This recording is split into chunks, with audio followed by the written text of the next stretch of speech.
5, 4.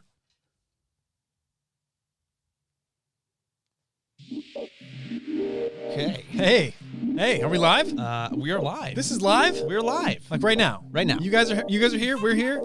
We are live right here, right now. We're doing this. Hey, welcome to the live stream, guys. We haven't done this in a while. We have not. I mean, well, we did the Super Bowl. We went live in the Super Bowl. Yeah.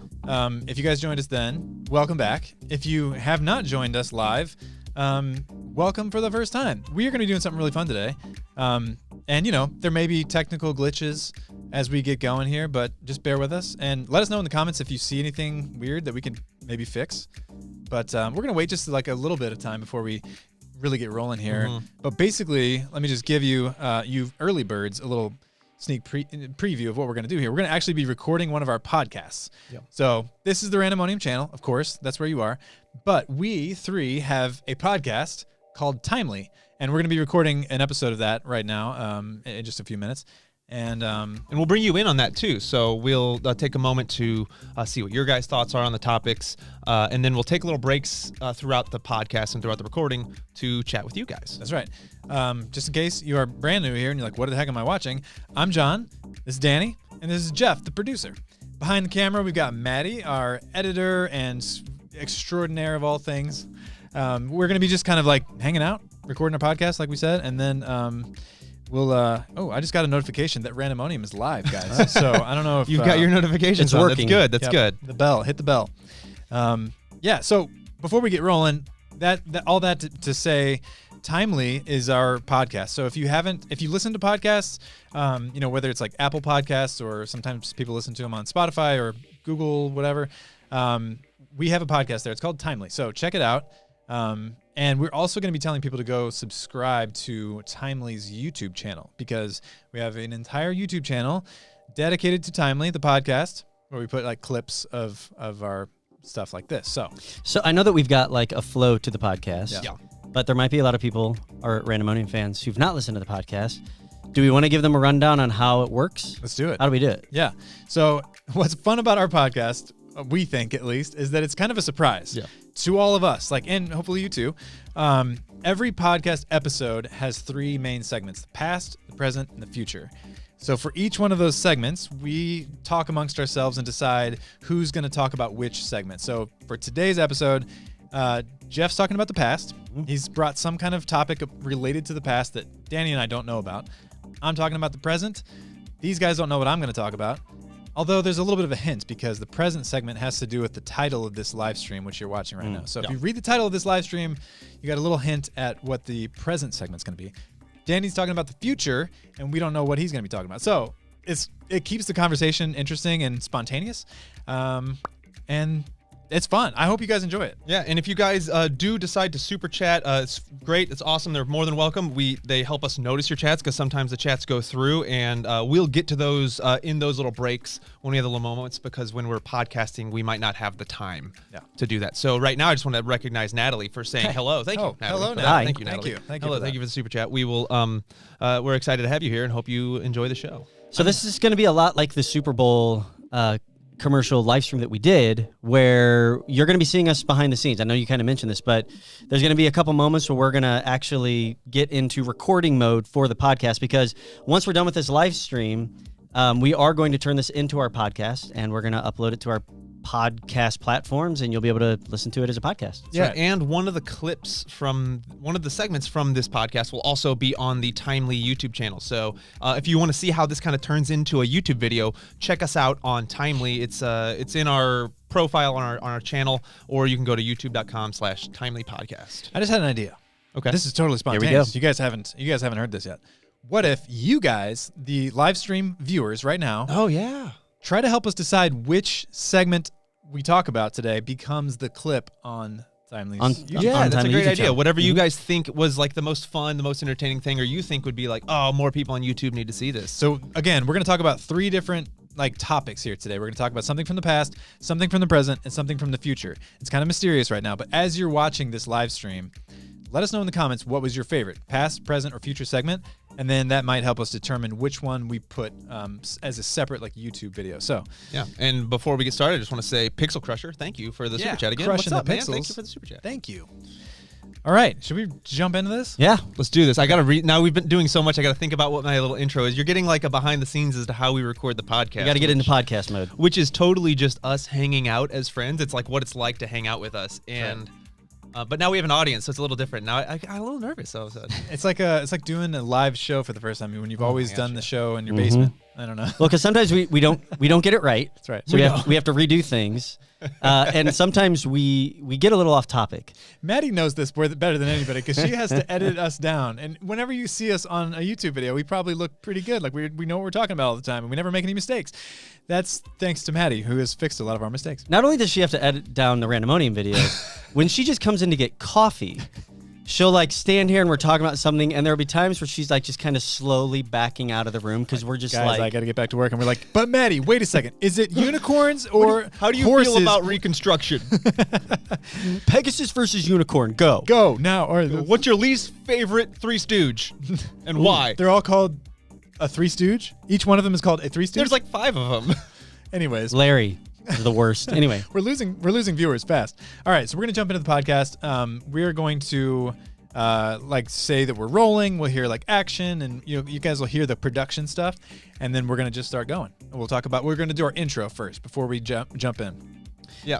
And then, like I said, keep the chats coming. If we're not noticing them or talking to you now, that's fine. We will go through this in a little bit and chat with y'all. Okay, you guys ready? all right, All right, here we go. we go. Well, let's wait for Maddie to record, and then do we need to record the intro? We probably don't need it, doesn't right? matter. Probably not. We probably don't. No, we don't. No, we we don't need to it. record the intro. We're good. Cutting. Cool. And then whenever we are ready, we'll clap it. Okay. Okay. Do we need the slate? I'll just clap it. Okay. I'm gonna bring this down. So stand by. Everybody ready? Ready. Here we go.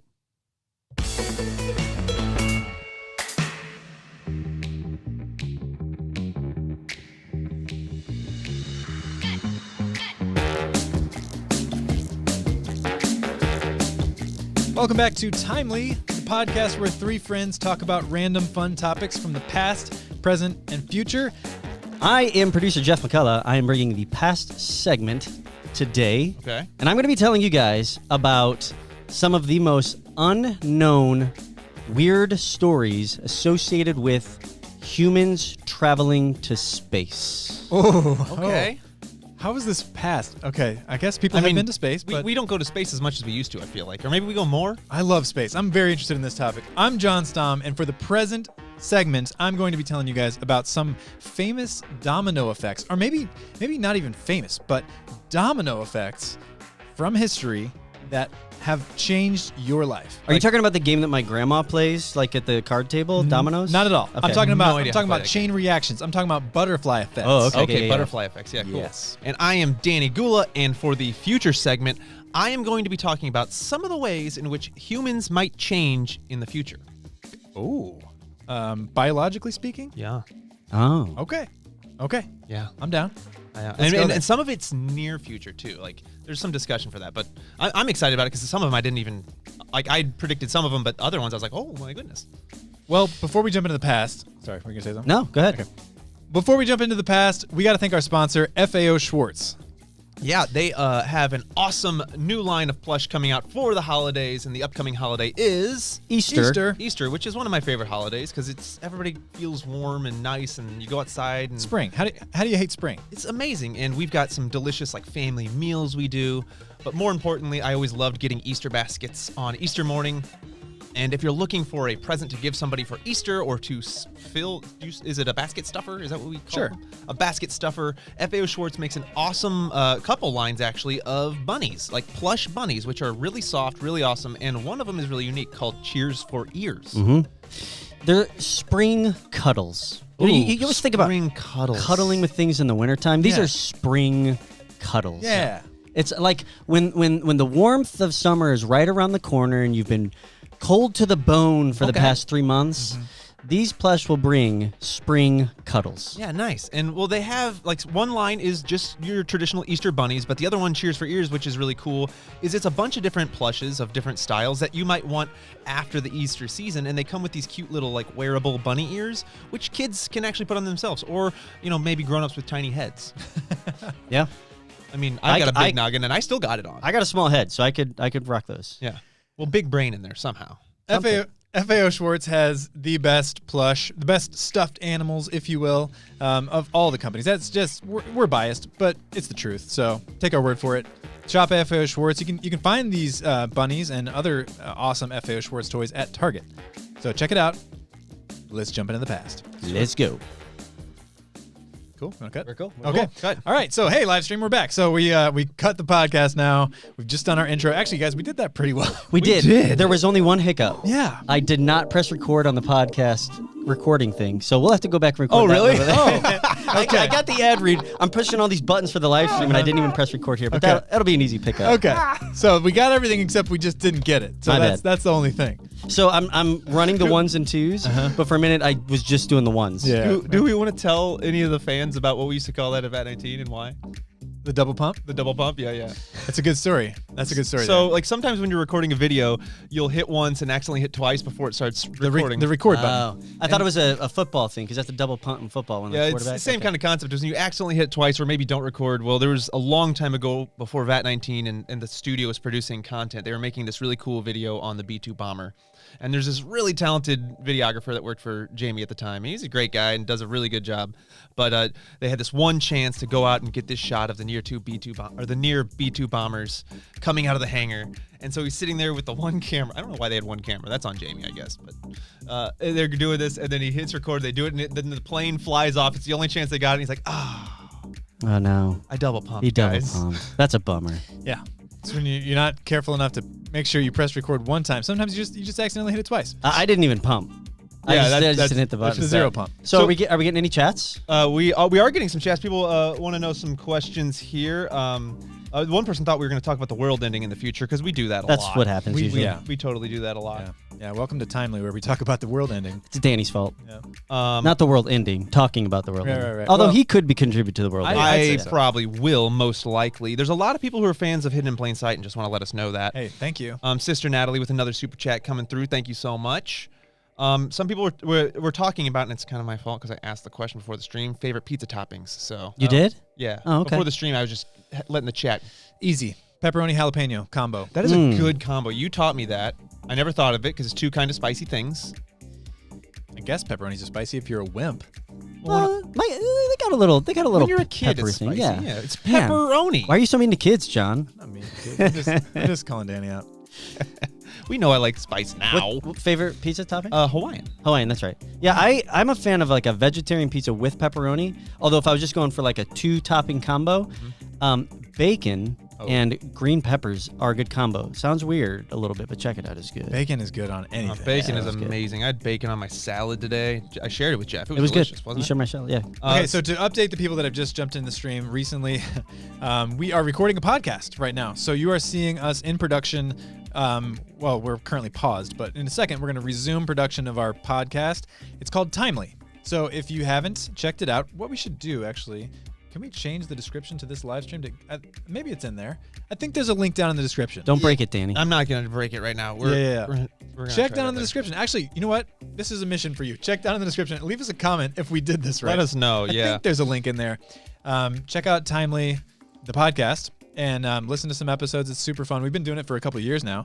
And then also go check out Timely on YouTube. I mean, maybe stay with the stream for a while. That's cool. But after the stream, go over to check out Timely on YouTube and subscribe because it's just getting started in the last several weeks, and we're really looking forward to doing a lot more with it. So Yeah. One of our favorite things to do. We got a really good question that I'd love to answer right now before we go on, which is from Disney Fun Vlogs. Wants to know what was our initial thought for Randomonium. And I like this story a lot because I don't think we've ever told this. okay, where's your mind going with that? Nuke it. Oh, okay. Like way back when, John and I were working at VAT 19 still, and we were kind of thinking about what could we do in our free time. Let's try to come up with another channel. And at the time, like the hot knife was the new hot thing. The hydraulic press. These destruction channels were all kind of huge, and we loved it. We thought it was fun. If you don't remember this era of YouTube, it was probably like 2016 or something when there were channels and videos with tens of millions of views just dedicated to destroying things in one specific way. one specific way. There was a hydraulic press. There was a car running over stuff. Oh yeah, there's the guy who had a whole channel where he just ran over things. That was all he did. What was the guy? Gizmo Slip used to just drop things off of a parking garage. Yeah, he would just drop iPhones off of the top of a building and see if they broke. Yeah, and so very simple ideas. We thought it was really interesting to see, like, we'd seen some videos of people doing stuff in microwaves, but there was it was always kind of hard to see through the microwave because it has a Faraday cage on it. So we came up with a way to do that, and we never ended up doing it. We got all the way up to like prototyping it and just never did it. But the channel was just going to be called Nuke It. It was going to be us just destroying lots of different things in a microwave with cool slow-mo footage. Yeah, and then we were like, well, what if we just made that like a segment that we went to occasionally? We made a variety show. And there's a lot more to it. There's there. a whole evolution there. There's a whole evolution there, but that was the original idea. The first little nugget that became Randomonium was just to make a destruction channel called Nuke It. That's right. You had, like most things, you came up with a name before there was even the idea for the YouTube channel, though. This is what I do. For some reason, my brain works in puns and stuff, and so I always think of like a name for something, and then I think of what would that be? Like literally just hours ago, I thought of a coffee called Middle Ground. It's a coffee that would be called Middle Ground, and that would be like a half caffeinated coffee. It's a middle ground between middle ground between caffeinated and decaf. It's called Middle Ground. And it's a good idea. It's a good pun. Good idea. Cool. Coffee grounds. Great comment to end on here. Then before are we redoing it now? No, we don't need to redo it. We'll do it live. later We'll do after the live stream. Okay. A great comment here from Tragic Cheese, which is also an awesome name. name. It says Danny and Also John. Good name guy there. Maybe a name girl. Y'all were my inspiration to take the step and start my YouTube channel. Good for you. Thank you so much. That's Hey, all awesome. Excited to see what comes from Tragic Cheese. Yeah. Everybody go and subscribe. Yeah. Sub the cheese. Sub the cheese. All right. So we are going to roll into our past segment now. So we're getting back into production mode on the podcast for those of you who are watching live, which I guess people listening to the podcast won't hear that. So That's true. We we are going to do past segment, present segment, and a future segment, all in this live stream. And again, what we're asking you to do is let us know which one is your favorite, the past, the present, or the future, because then that will help us determine which one to put up as a clip on YouTube. So let's roll. Maddie, you want to roll on the camera? Rolling. I'm rolling on the podcaster. Are you sure? Are I'm you sure you're 100%. rolling? I see a red light. We're Okay, good to See a go. red light. We are recording a podcast. All right. So stand by. Let's give the old claps. Ready? Yep. And I'm rolling bet.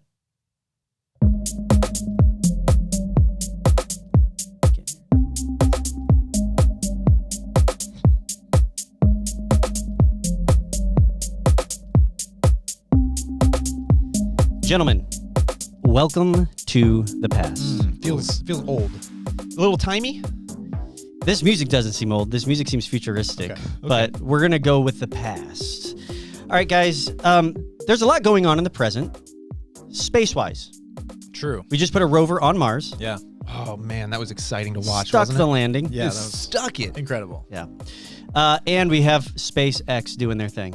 Yeah, recently just stuck the landing as well. And then exploded 8 minutes later. yeah, we were all excited about that one. It stuck the landing, and we left work excited. And then John texts us. Literally, I'm on my bike home, and he's like, "Yeah, it blew up. It just blew up on the launch pad. We're kind of nerds with rockets, especially me. I feel like I'm the biggest nerd. I kind of get these guys yeah. excited about it, but we like to keep up with all the news that's happening with future space travel. So space travel's been going on for a good part of 50, 60 years at this point, right? Yeah. And putting human beings into the outer limits of our atmosphere and beyond. Yeah. And there are a lot of stories out there that I'm running across, because one story that just came out is somebody who worked for SpaceX as they were launching it is now writing a book. By the way, no pun intended. Like when with you mean launching it, like when Yeah, they started SpaceX. When they started Okay. SpaceX, yeah. Because that So- was a very confusing way to word that. But They there's probably part of their like new employee handbook is probably like, "Welcome to SpaceX. Your career is just taking off." Yeah, Like, that's exactly. We're going to get you into your launch program. That's right. what we call the training program. Bring your career into the stratosphere. Yeah. Suit up because we're gonna go zero gravity. Okay, first of all, Elon Musk is cooler than that. Yeah. He made the spacesuit look cool. He definitely doesn't have Yeah. crappy Yeah. training videos. So anyway, this founding member, if you will, this initial engineer for SpaceX is now writing this book about things that happened when SpaceX was starting, like 20 years ago, right? Yep. And it's amazing because there's this story that is now coming out that SpaceX was not doing well. They had done a few tests. They didn't have a lot of money, and they had one more chance to test the Falcon 1 rocket. Is that what it's called, John? Yeah. All right, so back in 2008, they were flying this. Have you heard this story, by the way? This is an amazing story. I cannot wait to tell it. They had to fly the Falcon 1 somewhere in the Pacific to test it, to make it take off. Was that so it would land in water? Yeah, and that's just where they were doing things out in like California, West Coast. They were doing stuff out in the Pacific Ocean. So as they were coming in for a landing, as they're transferring, all the engineers are on this plane with the Falcon 1 rocket on this giant like cargo plane that's taking it where it needs to go. They all of a sudden hear this loud boom, boom, and these pops. And the Falcon 1, as they're coming in for landing, is starting to implode. Oh no! On the plane? On the pressure plane. was changing? And they were sitting next to it in the cargo area. There were like engineers sitting like in jump seats next to it. So they start freaking out because the pressure, something's not right. And one of the engineers, whose last name is Dunn, he thought he could figure out what was going on if he could just crawl into the belly of the Falcon 1 while it's about to implode. Okay. No, don't do that. Not my Don. first You're impulse. gonna be done. Nice. Okay. That was nice. I approve. So they get all of the engineers and everybody up in the front of the plane, and he has to crawl into the belly. And he, like this other guy, I think they tied something to his legs, so that like they if got, like, a something, he's tether? like, if I scream, you need to pull me out. So not he a good starts system. crawling into the rocket, and he said humans aren't supposed to be in it. And again, this could implode at any minute. Yeah. And he thought that if he took a wrench in there, he could loosen a pressure valve in the fuel system because he thought that's what was going on.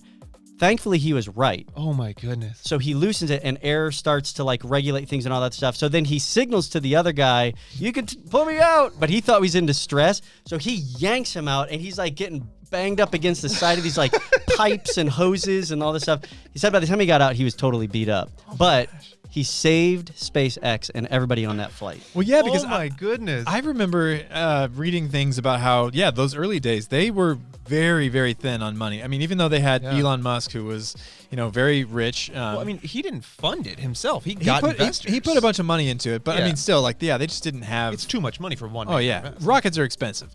So this could have done them in. It could have done them in. It could be the end. See what I did there? I see what you did. Oh, Done them in. I went there. Yeah. Yep. We can get some mileage out of that. Uh-huh. So that just put me a little bit on a rabbit trail of other unknown like stories about the space programs, because there's multiple now. Oh yeah. You've got the Russian space program, SpaceX. You got NASA. Yep. And within NASA, you had the little mini, like you had what are the Mercury and Saturn, Gemini. Yeah, the whole slew. So what I'm going to do now then is I'm going to tell you a bunch of mini stories. Just little kind of fun facts / stories that a lot of people don't know about that have taken place in these various space programs. But I'm going to end with a doozy. Another story just like this from the Russian space program that is just as mind-boggling and amazing as the story I just told you, okay? Oh my goodness. I've heard some amazing Russian space program stories, because like if you want to think about our space program, and I've heard sometimes where you're like, oh, it was barely held together. The Russian ones, they were really You just wait. they were going for it. You just wait. All right. All right, so here we go. This is a good story that's coming out of NASA. When NASA finally put a probe on Mars, it was like a lander on Mars.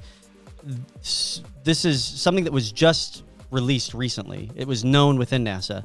3 men from Yemen filed a lawsuit against NASA, claiming that they inherited Mars 3,000 years ago from their ancestors. And they had to go through an entire court case to prove that these Yemen men did not own Mars. What? Come on. I mean, I guess you could do that. Like I guess you can sue somebody for anything, but like If they could prove they have like some religious tie to it, I don't know. I've learned this recently, that so much of the legal system is not like laws and stuff. It's has anybody tried? has anybody ever tried to sue for this? And then they discuss it in court and determine if it's illegal or oh not. my gosh. All right. And then that's what the Supreme Court goes off of a lot, is like legal Yeah. precedent. Like, oh, it happened in here, so no. The Yemenis men lost. Really? yeah, They did. no Oh, kidding. Yeah. that's surprising. Here's another good one. When were the space shuttles? John, you know a lot about NASA and space. The space shuttle started in the late 70s. I think the first launch might have been like 1980. But they were, by the time it got toward the latter part of the space shuttle program in the early 2000s, it was old technology. Yeah. It reached the point where they didn't have the parts that they needed to keep the space shuttle running were not being manufactured anymore.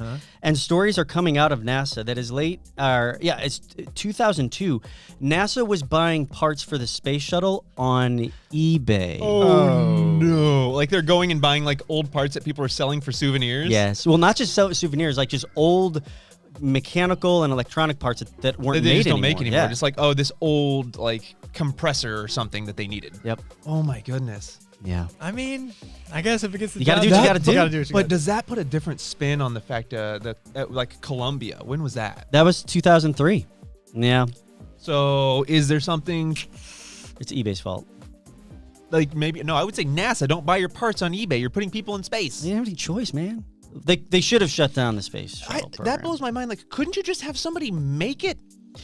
I don't know. Maybe they didn't have the money. They were cutting funding by that point. I guess it is government programs. Like, it's really tight. I've heard that's the difference between SpaceX and NASA. Is like when the government astronauts go to work for SpaceX, they're like, this is amazing. We can do whatever we want. This is a good one. In 2006, NASA had to admit that they inadvertently taped over the moon landing. What? All of the NASA tapes of the Neil Armstrong first moon landing were taped over to save money because they didn't want to buy any more tapes. So thankfully, CBS had some extra copies. Oh my god. They taped over it with the Super Bowl, the 2006 Super Bowl. Can you imagine that phone call from NASA to CBS? Like, hey, CBS, NASA here. By chance, can you like go through your closet? There might be like, you got, like I'm calling for a friend. I don't know, just in case, just check and see if you got any moon landing tapes. Oh, you do? Okay, Good. I'm coming over right now. Yeah. Can we borrow those? Wow. Because I've done that before, where you're like, oh no, I lost that footage. Call John. John, do you have this? Yeah. Okay, never mind. No reason. We're cool. Yeah. Wow, that was almost bad. I love this one. Stories are coming out of NASA that is part of their training program for some of their physicists, astrophysicists, other scientific physicists, cosmic physicists. Right. Should I keep going with Like, are you this? talking about the physicists that go to space or the physicists that work down here? That has lost all meaning. Is that I a don't word? even know. Physicist? Are we saying a word? Physicist. There? It It is. just sounds like a sound to me. It is rumored that NASA, in order to train them, that word, they make them watch Armageddon, the movie where Bruce Willis takes a ragtag team up to an asteroid that's going to hit Earth to blow it up. And what they're asked to do, the trainees are told to identify the scientific accuracies versus inaccuracies. Okay. All right. That's a good reason. To just science it. That kind of It's makes just a sense. fun first day at work. Welcome to It's kind of NASA. fun. You can get ready to take off with your NASA. Your career is going to take off. NASA would do that. Yeah. Elon Musk wouldn't do that at SpaceX, but NASA would do that. I did almost the exact same thing when I worked at Best Buy. I would show everybody the Geek Squad training video because I was a training manager, and it didn't matter if they worked Geek Squad or not. It was just fun. It's not exactly the same. I mean, they're sending people to space, and I was making sure people could sell TVs. As a trainee, I would be nervous that this was like in high school when you could tell your biology teacher just didn't feel like teaching that day. Yeah. So he'd come in and make you watch like Mighty Joe Young or something like You that. know it's going to be like an easy day when they wheel in the AV cart with the TV on it. All right, guys, just watch Armageddon and find out the science versus non-science I've stuff. been told by teachers that they do that on days that they stayed out too late the night before, like with their friends. That makes sense. That makes sense. Like, yeah, we stayed up too late having fun. Before I keep going on this list, do we have any chats that are coming through? Yeah, we got a lot of they've been coming through a lot really fast. Not the super chats, but the other ones. But there's been a repeated question that I've seen a lot, which people want to know what our favorite YouTube channels are. Ooh, I love this topic. I love me some YouTube. We are not only just we're kind of merging all sorts of who we're talking to, what we're doing right now. Do we want to cut the podcast? No, I'm good. We're gonna go to roll. Okay. My favorite YouTube. Okay. Oh, hang on. Side note, Maddie, if we go over 29 minutes, you hit record again. We're good right now. I've got a timer here. We're at about 11 minutes here. I'm gonna do a little thing here because I've got a lot of favorite YouTube channels, but I'm gonna save my very favorite one until my topic, which is the present topic, because I've got a little thing that ties into my favorite YouTube channel. So very good. I'm not gonna tell you my favorite, but some of the other ones that I really like. I really like Peter McKinnon. Yep. I really like Casey Neistat, although he doesn't really create much anymore. What his brother? I really like Colin and Samir. Johnny Harris. Johnny Harris, yeah. Well, that was gonna be my one. Well, you didn't have to say that. Sorry. Jeff likes Johnny Harris. I do like Johnny Harris. I really am a big fan of Mark Rober. Mark Rober's the best. Mark Rober is right up my alley, just like building interesting, weird things. And on the topic of space, just unbelievably smart. Used to work for NASA. And very nice guy. I watch the most boring YouTube channels. I watch a lot of stuff on like, I'm an Anglophile. I love anything British. So I watch a lot of like British history stuff. I watch a lot of, last night I was falling asleep to wood turning. Oh, I love wood turning Wood videos turning's the best, so much. man. It's so satisfying to watch. And then I watch a lot of sports things. I watch a lot of football and NHL. The hockey guy. You vloggers. love the hockey guy. Love the hockey guy. Hockey guy, he's up in Vancouver. Check him out. He's amazing. Yeah. What's cool about YouTube is that there's something for everybody. I mean, that sounds cheesy, like we're sponsored by YouTube or something, but it's it's fantastic. I love it. This is a really great question here, and then we can move on. This is from Karthik Chuma. I can't say the last name. Sorry about that. Anyways, what do our wife and kids think about YouTube and all of us guys doing this thing? And then Maddie, specifically question for you. What do your parents think about your new career? That's a good question. So that's a good question for Maddie. So my wife and kids love it. My wife is a little jealous. She was a theater major, so like she likes that we get to do this, and she always wants to get involved. So we like talking about ideas, and she gives me ideas. I think she gave me my last podcast idea, actually. Nice. Yeah, my wife actually just recently started watching a lot of YouTube. Again, like I said, there's something for everybody. My wife's business is clothing reselling. So there's like a whole niche on YouTube of people who, find used clothes and resell them, and she's into those YouTubers. So, I don't think my wife watches a lot of like Mr. Beast or whatever, but she's into her own thing, which there's something for everybody. And she of course supports what we do here. So yeah, my wife doesn't YouTube very much. Yeah. She doesn't even really podcast that much. Yeah. She does other things. My kids love YouTube. They watch a ton of Dude Perfect, Mark Rober, Family Fun Pack. They also watch some like Vsauce here and there, some of that stuff. I love Vsauce, yeah. Maddie, so they won't be able to hear you, so we'll have to regurgitate what you say, or if you want to come over and speak into our mics, it's fine. Regurgitate? She says it, and then we regurgitate. Yeah, but that's like she up. baby birds are comment into our ears. No, regurgitate's not the right word for that. No, Danny. We could repeat. Just Bad Danny. Repeat is okay, that works better. We'll repeat what you said.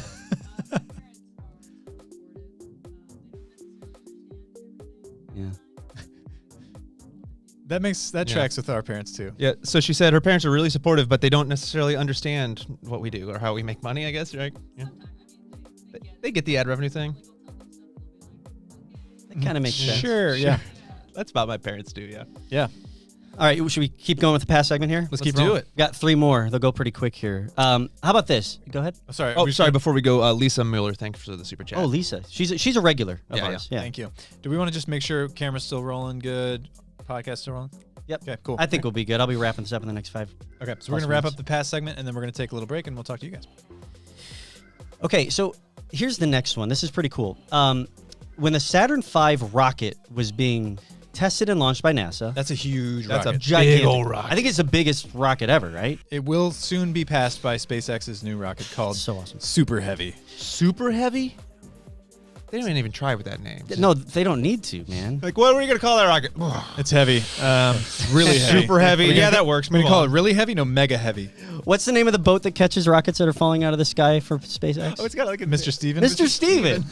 It's just brilliant. I love that was SpaceX. named by the internet.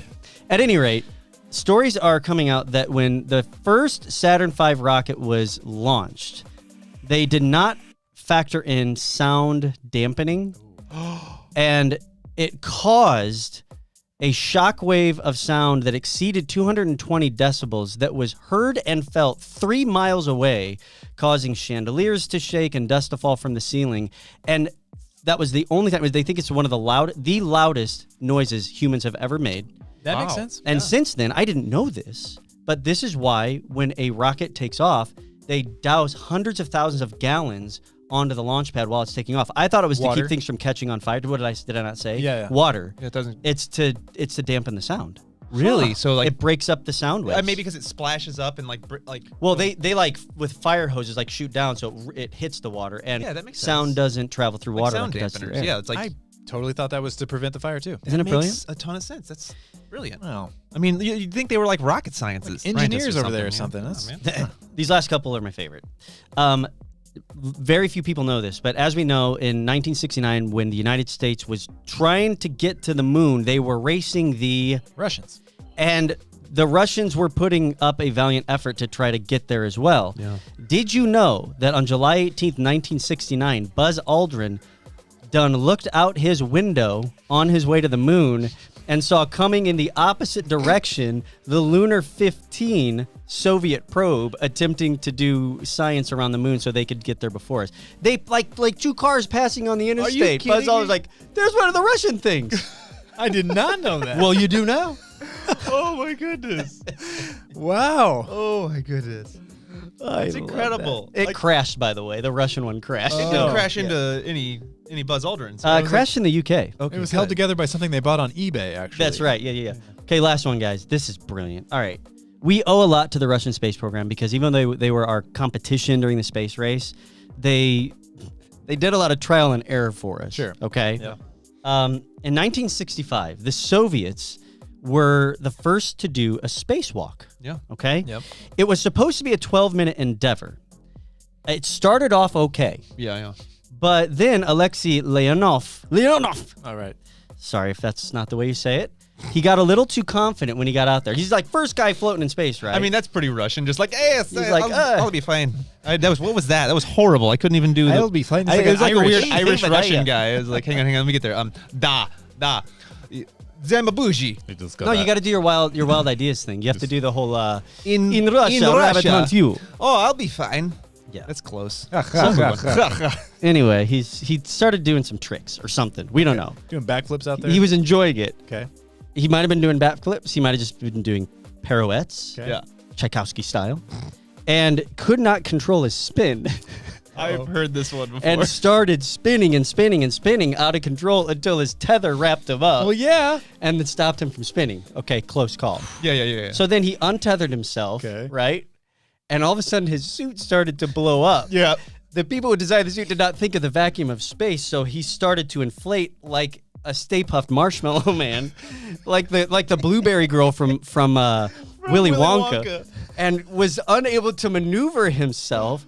So he floats back to the docking, like to get into the spacecraft, and he had inflated so much he could not fit into the airlock. Yeah. So it had to hit a valve on his spacesuit to release the pressure to get it to go down, which causes such an extreme pressure differential. The heat in his suit started going up, and he started to get the bends, which is not good. No. Finally got into the airlock, couldn't get the airlock closed. So this 12-minute airlock ends up going 20 minutes. By the time he got the suit off, he had almost had heat stroke. They're like, okay, let's get out of here. Yeah. Let's go back to Earth. Let's pretend this never happened. That's what I would do. That added some time to their trip. It took him a minute to get settled, get back in his seat. So they're like, let's re-enter and just get back to the mother Russia, right? Have a little swig of vodka. The problem is at that point, for whatever reason, they had missed their re-entry window and the automated re-entry system wouldn't fire. So they had to do a manual re-entry, Of course. which put the Voskhod 2 spacecraft about 400 kilometers off track. So they come flying in. Just a bunch of Russians just like, red hot. Coming in hot. And We're coming in hot. rumor has it. That was German. Das ist gut. No, it's German again. Yeah. Hang on. It's hard to do it. It's hard to do it. We need to land the spacecraft. We're coming in hot. Yeah. In communist Russia, Earth lands you. So they eventually land 400 kilometers off their target. In like Siberia, right? It was in a snowy forest in the Ural Mountains, and no one in ground control knew where they were. Oh, no. So they radioed, and they were like, okay, we think we know where you are, and we'll come get you. But there was such a thick forest, they had to stay overnight. Rumor has it they had to chop wood and fight off wolves. Yep. In the then 23-degree heat or cold, their heating system failed. Eventually, choppers got there. They had to ski to them to get them. And as funny as this is actually what put the Soviets so far behind, they would never be able to catch the Americans in the space race again because of all those setbacks. All those hang-ups, Wow. Yeah, they actually had firearms on them. They did. Yeah, That's right. this is a fascinating story. If you've ever seen Drunk History, they do a really good. Oh, did they? They do a really good story of that, and you can imagine like their production style, how that whole spinning in space part goes. Yes. Now we're gonna fight off the wolves. It was so good. I feel like that'd make a really good movie. Yeah, it probably has been in Russia. It might be a comedy, but it's a movie. I bet those are heroes though in Russia. Like that's funny to us because we think of it in like all this, the problems. Yeah, this space race thing, and us thinking of like our stereotype of communist Russia in the Cold War of them being like all rugged and like kind of just rough around the edges, like so we can think of these stereotypes doing this and being hilarious. But for them, they're probably like these are the bravest heroes we have. Oh yeah, no, they were totally celebrated. The problem is the general public didn't realize that was technically it was a failure. They got the spacesuit wrong, they got the capsule wrong, because another thing I didn't tell you, when they were trying to re-enter, they couldn't dislodge the like control module from the thing they were supposed to jettison before coming in. It was a total disaster. Yeah. They ended up decommissioning that whole spacecraft and having to start from scratch. Wow. Yeah, they were ahead of us. They were the first people in space. I think they were the first people to orbit, maybe. Oh, they were killing the Soyuz spacecraft that came after that is considered the best long-term spacecraft that humans have built yet. They still launch it. They still use it. Well, and Sputnik beat us to space. That's exactly. They did that a bunch. So I think SpaceX though. I think they're probably doing it better. Don't you think? I think so. I think so. You missed one of my favorite space stories. I did? Yeah. From the past. And it's not that far in the past recently, but it shows the male-dominated industry of this. Do you know the one that I'm talking about? No. So they were sending a woman scientist up to space. NASA was. Oh, I think I've heard this. And you could tell it's a bunch of dude scientists. So they send her up there she's going for like a week. They send her up with 100 feminine hygiene products for 1 week. And the question they ask is, will that be enough? Oh my gosh. And they're like, you're rocket scientists. You couldn't have figured that one out? They just didn't get it. Danny, why are you trying to take over my segment? Sorry. Is it because you're the present guy? Are you the present? No, John's the present guy. I'm the present guy. So stop trying to take over John's segment. I'm just thinking about the future and when I'm going to be doing the past segment again. Oh, that's good. Okay. Do you guys want to go to the present? Good recovery. Let's go to the present. Okay, let's go.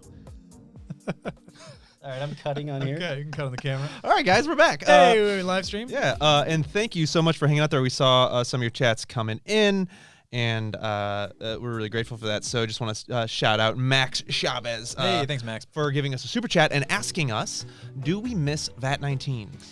That is a great question. We get asked that a lot. We do. It's a complicated answer because we miss the people there. We miss, the job, the studio, the work we did. It's all awesome. But we really love what we're doing here. And so it's not like we like that better. In terms of missing it, it's not like we want to go back because we are looking forward at what we're doing here. And we love Randomonium. We love the studio we're building here, the company that we're building. So we're looking forward to everything that we're doing, which we're really excited about, and we love the work we're doing. At the same time, we have, there's always a place in our heart for VAT-19 and for the work that we did there for years. So yeah, it's kind of both. Yeah, I don't have anything to add to that. That was great. Good job, John. Thanks. Great job. We have a couple questions that I really like. Oh, guys, by the way, I don't miss working at VAT-19 because I never worked there. Mm-hmm. You did sing the jingle, though. But I did sing the jingle. People need to know because whenever I did the VAT-19 jingle short for us, everybody was like, oh, they took the jingle guy from VAT-19. Never worked there. True. So it's, common misconception. Well, first of all, not a lot of people know or knew that Jeff sings the VAT-19 jingle. So in 2008, he recorded VAT19.com, that thing that had been played 7 billion times. Jeff recorded that, but he never actually worked there. He was just a friend of mine, a friend of ours, and he was hired to sing that jingle at the time. But he's always had a different job. So he never actually left VAT-19 because he was never there. It's true. I mean, I visited. It's true. Really great question from Cheesy Fries. Yeah, a lot of cheese people. Cheese, yeah. Question, have we ever studied the YouTube algorithm? And if yes, what is the most important thing about it? The old YouTube algorithm. We spend about every day studying the YouTube algorithm.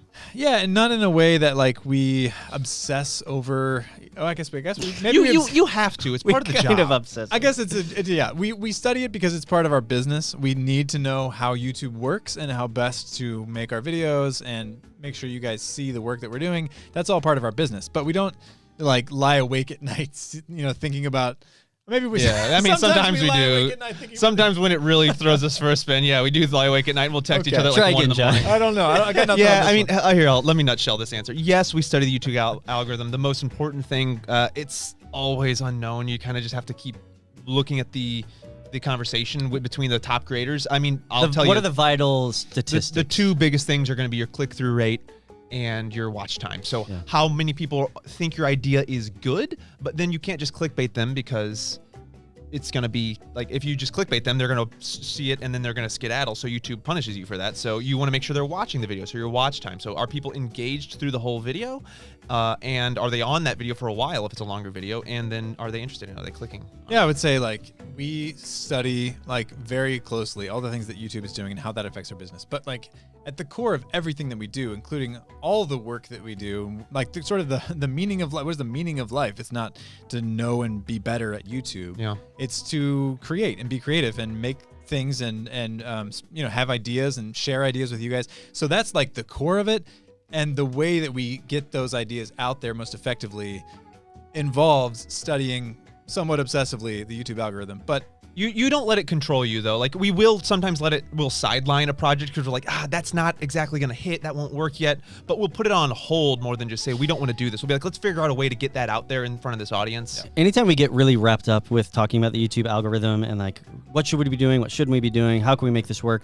We usually come back to this question. Guys, what do we want to do? What do we want to do? And that's what we have to keep coming back to. Otherwise, you'll just become a slave to the algorithm, and that's not fun. Right, that's not fun at all. Or like copying other people. Like it's not about like, oh, what is Mr. Beast doing that we can do to copy him, or what is Mark Rober doing? Like there's aspects that we are inspired by from a lot of different YouTubers, but we're not in it to try to game the system, I guess. So we're all saying the same thing. Yeah. A couple more super chats. Another one from Tragic Cheese has a great question. Cheese. Is this another? This is a different cheese. Tragic Cheese did it earlier, but the last one was from Cheesy Fries. Thanks again. This is Tragic Cheese. All the cheese people. Thanks. Asks us, do any of us have ADHD? And if yes, how do you deal with that and building a channel / making videos? P.S. Keep up the good work. Danny, we'll let you answer this one. Yeah, go ahead. I mean, yeah, I got a pretty severe case of ADD. Not really the H. I mean, like nowadays they all call it all ADHD, but in my day they didn't. Yeah, I got it pretty bad. And John just helps me. I'll give you an example of his ADD, and he calls it Dannying things. It's a verb. To Danny something means to be holding something and set it down somewhere in the room that you are, and you don't remember where you just set it down like a second ago. I mean, he does it all the time. He's like, I Danny'd this thing. Where is it? I don't know. Oh, there it is, right in front of me. It's like when you're wearing this weird place. Yeah, you're like wearing your sunglasses, and you're like, where's my sunglasses? Like that's Dannying something. The one positive thing about your ADHD though, or ADD, whatever it is that you have, is that your gears are always turning, never stopping, and that leads to some cool ideas. Yeah, it leads to some bad ideas. It's kind of a superpower, but also some cool ideas. It's like your superpower and a kryptonite all in one. Yeah, it's a pretty common thing for people who are in creative fields. So as far as how do you deal with it with building a channel, like you just learn to adapt, and as you get older, you learn what works for you, what doesn't, and then just not letting it get to you when you screw up or it negatively affects you, because it's just part of who you are. And it helps that I've got John, who's super organized. I mean, way more than me at least. And helps kind of keep me on track. Jeff is very organized as well, and good at managing people. So like he helps keep me on. Like these guys reel me in sometimes. What he's saying is Danny needs us to manage him. You get friends that help. That's a good way to do it. Complementary colors. Yeah. JY Jackie from Canada, actually. Jeff, I love these guys Canada. Love Canada. Can I move to Canada, JY Jackie, please? Says bonjour. Bonjour. French. So they're from French Canada. From Montreal. Quebec. What are John and Danny's favorite Bat19 products? Mine is the Life Straw, because I really love what it does. It works really well. I love the mission. Everyone you buy, they use it to somebody to donate to somebody else. It's just a super cool product. That very useful. It's super useful. I use it all the time when I go camping. Yep. If I'm on a lake, like when we go on a boat on a lake, I just bring it instead of bringing bottled water, because I'm just like, you know what, lake. Yeah. Danny always steals that answer, which is maybe my answer too. But since I can't take the same one, I'm gonna say ghost pepper popcorn. No, ghost pepper beef jerky. I'm with you there. That's so good, man.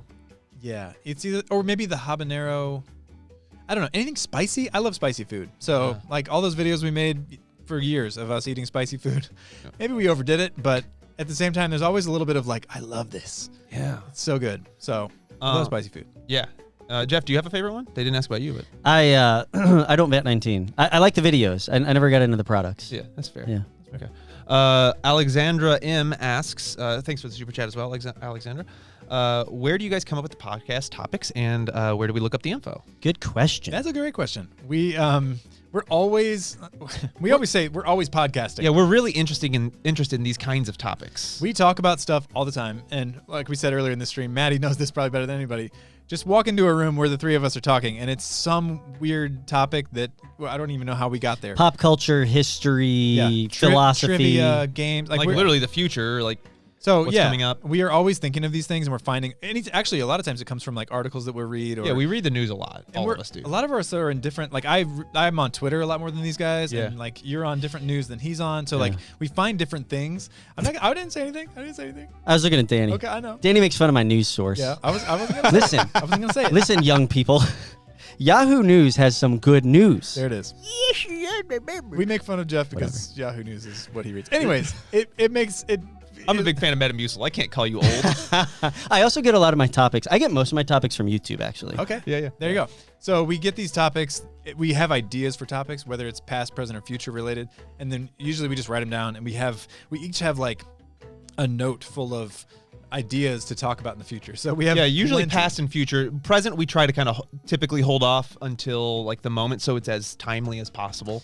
Which is the name of the podcast channel, yeah. If you actually look at the most recent video uploaded to our Timely YouTube channel, which you should go subscribe to. After this, Timely has its own YouTube channel. The most recent video we put up is all about kind of like gaffes from or like mistakes or blunders from companies on social media, and that topic came about just from literally the day that it was International Women's Day, and Burger King happened to tweet something that was dumb and controversial and whatever. So I texted Danny. I was like, hey, this is because I was bringing the present topic. I was like, hey, we should talk about this on podcast. Because I'm sure there's plenty of other times when companies have put their foot in their mouth. And so he was like, okay, I'll find a list of other times they've done that. So the other thing to keep in mind when we're in this a lot, whether it's Randomonium videos or it's podcast topics, we're pretty much, whether we're together or separate, always asking the question, could this be a video or could this be a podcast topic? That is never turned off. There are times when we hold off on things, like this thing that I read last night. Like we already had our topics picked for the podcast, and I was like racking my brain trying to figure out how to use this tried to topic. derail us today. I'm like, come on, man, I really want to talk about this. Yeah. And so like we're just kind of always in it, like save it for the podcast. There's all kinds of things that we want to even like explore even more on the podcast. Like we haven't traditionally gotten into things, politics or faith too much, but like those are all things that we always talk about. So what's cool about Timely is that we talk about all kinds of things from all time. And we hope that you not only listen to Timely as a podcast, but go subscribe to the YouTube channel if you haven't already. And on that note, somebody asks about the future of the podcast. This will be the last one. This is Andy M2. This wasn't a super chat, but I happened to come across this one in the comments as I'm like trying to see what it is, and you'll see why I picked it out. Andy M2 asks, when is the Big Zinc episode coming out? Oh, look at that. That's a super fan That's right there. a super fan right there. So there was a lot of references early in the podcast to me complaining about Big Zinc and how they lobby the U.S. government. I have some pennies around here somewhere. I just wanted to make you mad. You know what? We just did a special episode. That'll probably be a special episode that takes up the whole thing. Maybe Danny has a whole thing about pennies. They're useless. Not just pennies. Nickels too. Okay, pennies and nickels. If you what about dimes and quarters? Oh, they are worth their money. Okay, we'll get to that in the Big Zinc we'll episode. The Big Zinc episode. I'm interested. But I have beef with Zinc and the U.S. Mint, Treasury, whatever you call it. Whoever's making them coins, those pirate doubloons they force us to keep. Just sounds silly. Like I have a problem with like flour. I don't know. I've got a problem with like lamp fabric. I hate lamp. All right. Anyways. Keep the chats coming. We're going to be kicking back into podcast mode for a minute, but keep the chats coming because we'll get back to you in just a second. But we're gonna kick back into that mode. Are you guys ready to go into the present? We're ready. Okay, so we're gonna talk about the present now. This is our present segment, and again, like let us know what you like best, past, present, future, and then we'll take all that into consideration. All right, Maddie, you rolling? All right, rolling on the podcast machine. The podcast machine. And stand by. Clap sync. Yep.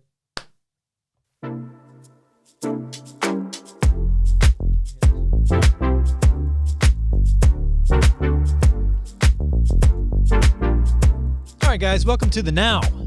Ooh, the present. It is now. Present day, present time. That's the same joke every time. I gotta come up with new jokes, man. Feels like today. It looks the same. Okay, well, anyways, and today, the present time, the present segment of this podcast, we're going to be talking about famous domino effects that have changed your life, all of our lives. Okay, now... And we're not talking about the pizza company. No, we're not talking about Domino's Pizza. Okay. And we're also not talking about the X-Men. The X-Man. Okay. It's really a woman. Someone called Domino? Domino, yeah. Okay. She's called Domino. She's lucky. Speaking of Domino's, real quick, do you guys know the YouTube channel? I think it's called Hevesh. I think her name is Hevesh5. I've seen it. I think that's her name, or maybe her last name. She's got this incredible domino channel where she does really elaborate domino setups. Is that the one that did Vet 19 stuff? Yeah, she did a Vat 19 one. So, yeah, random shout out to her. That's a really cool channel. But anyway, I'm not talking about those kind of dominoes. Okay. Right. Like literal dominoes. But the domino effect refers to, a decision or an event that leads to another one, that leads to another event or another Chain decision. reaction. It's a chain reaction to something that wouldn't have maybe otherwise happened had it not been for that first event. Okay, so also known as the butterfly effect. Most famously, I would say in the past, a famous domino effect is the assassination of Archduke Ferdinand. Oh, yeah. which led to World War I. That is a very famous one. So if you know your history, look up that one. But And also led to the band Franz Ferdinand. that would be a past domino effect, right? Yep. Because both Ferdinand and World War I in the past. I have done a little research and found some domino effects from that started in the past that have led up to something that's currently affecting us. Okay. I'm into this. Okay, Cool. so this is the present tense. This is awesome. You guys ready? I love that you're not on TikTok too much because like this is currently like a thing going on TikTok, at least on my feed, and I love these things right now, so I'm really excited. This is the thing. Actually, I was going to refer to that too because, I know this is the thing on TikTok right now. It's sort of a trending topic, people talking about famous domino effects. So thought this was really interesting. What I'm going to do here is I'm going to talk about the thing that's happening now, and then we're going to go back. We're working our way back. Yeah, Okay. we're gonna go backwards in the dominoes. Okay. Oh, I like this. Okay, Okay. so we're gonna see what's happening and then see what caused it. That's right. Yes. All right, let's kick this off. We've got 3 domino effects to do. First one. Who is the president of the United States right now? Joe Biden. Well, if you believe that. Okay. All What? right. We're not going to go into Don't conspiracy. even joke like that. These are not going to be conspiracy domino effects. Yeah, Joe Biden. Joe Biden is our president. Okay. So what is one of the biggest reasons why Joe Biden is currently our president? I think one could argue he's a former vice president of the United States of America. I would argue that. Okay. Well, that's what we're going to go with. That was the right answer. Okay. So we don't really care what mean, you there's were a going lot to of say. reasons. There are a lot of reasons. I'm not saying Joe Biden's only the president because of Barack Obama, but a big reason why he is the president now is because he was a successful vice president. Yeah. Okay. So he was a VP for Obama. Now, President Obama seemingly came out of nowhere on the political stage. In 2008, when he was elected president, people were like, who's this guy? He's this young guy who gets elected president. Like, where did he come from? Okay. So before Barack Obama was elected president in 2008, so remember, we're going backwards here, he was a senator here in our home state of Illinois. He was a U.S. senator in 2004 is when he was elected. Yep. So in 2004, how did he get elected to the Senate? Like, where did he come from? Well, He ran. he ran for the Senate. Yeah. That's what happens Okay. when you. So how did he win the Senate? Well, the Republicans. So Barack Obama was a Democrat, but the Republican that he defeated was only kind of thrown in there at the last minute to try to race against Obama. And he lost because there wasn't enough time, and it was sort of like this token opposition to Obama. Obama was like racing against this Republican. The main guy dropped out. They threw in another guy, and he lost to Obama. Okay, so Obama became senator. Now that guy that dropped out, that's where it gets interesting. Who was that guy?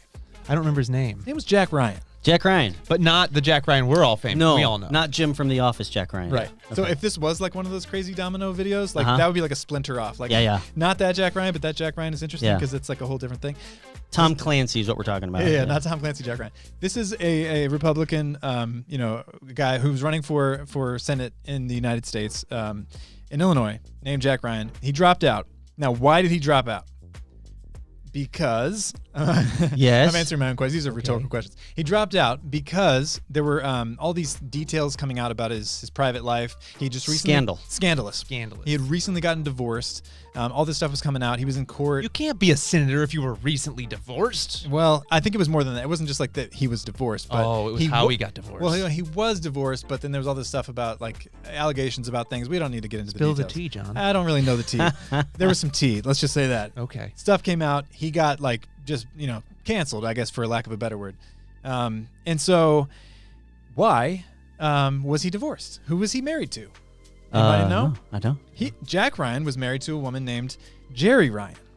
The actress. Star Trek. The actress, Jerry Ryan. Now, Jerry Ryan was an actress who played 7 of 9 on. That's the character's name. 7 of 9. It's a very popular character. I don't know much about Star Trek, but I know that's a very popular character. Yeah, so Star Trek Voyager was the TV series that she played this character on. Now, she got brought in to play that character because Star Trek Voyager was like failing in the ratings. Like it was not doing well. Oh, and I thought she could boost it. Yeah, I mean, I think Star Trek had this reputation for, being like Was she like already a character in the movies or something that people knew about? Or? I don't really know. I don't think so. No? They just brought her in. They just thought she would.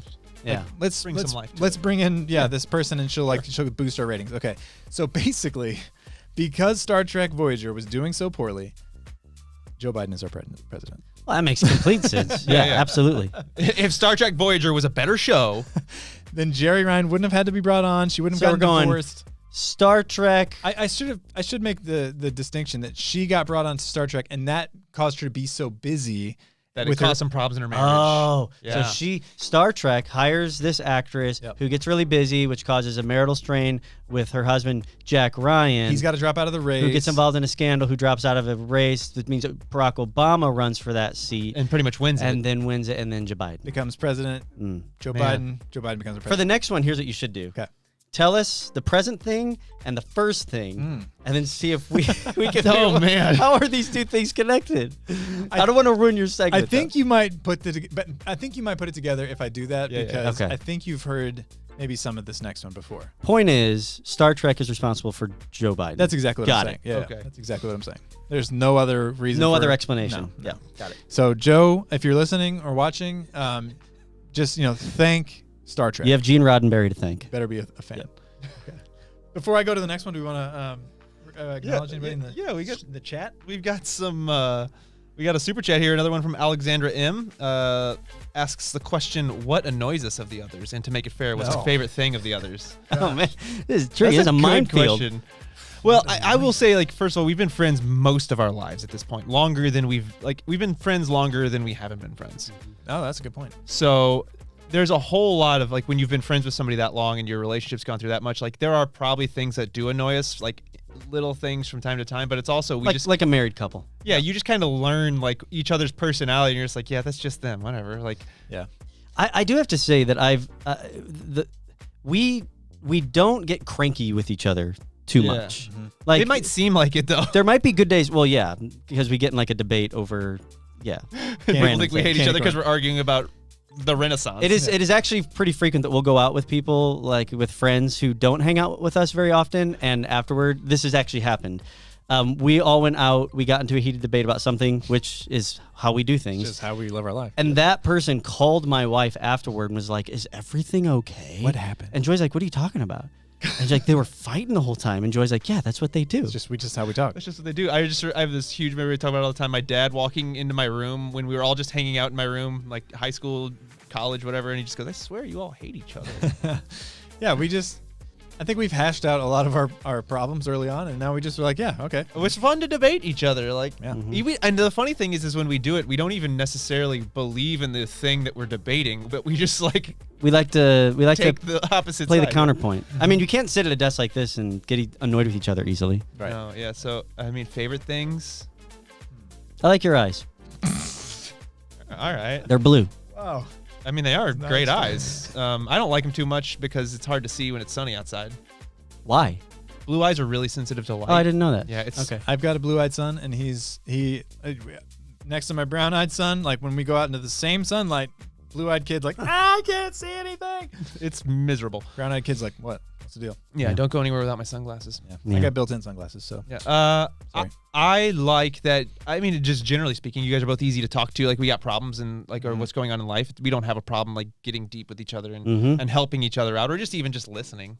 Yeah. yeah, we've got Oh, like wow. a working relationship that also, I mean, it kind of blends together with our personal lives, but like we're able to do both. A lot of people really can't do both. It's like either you've got coworkers or you've got like real friends, and they don't really like mix. But we've got a good mix. Yeah, we do. All right, should we keep going? Let's keep So going. we don't run out of time here. Yeah, yeah. We're Okay. back into the podcast, and we are now doing Domino Effect number 2. Domino effect number 2. Okay. Do it. Here we go. Still rolling over there. Cool. All right, guys. Domino effect number 2. All right. We are currently live streaming on YouTube, right? This Correct. This is live on YouTube as you're watching us right now. If you're listening to us on the podcast, then you should know that we are live streaming on YouTube. Now, that's about as present tense as it gets. It is. That's like right now. Okay, yeah, it's right now. Okay. And now. So we're going, that's right. And right now. And currently going on, that's true.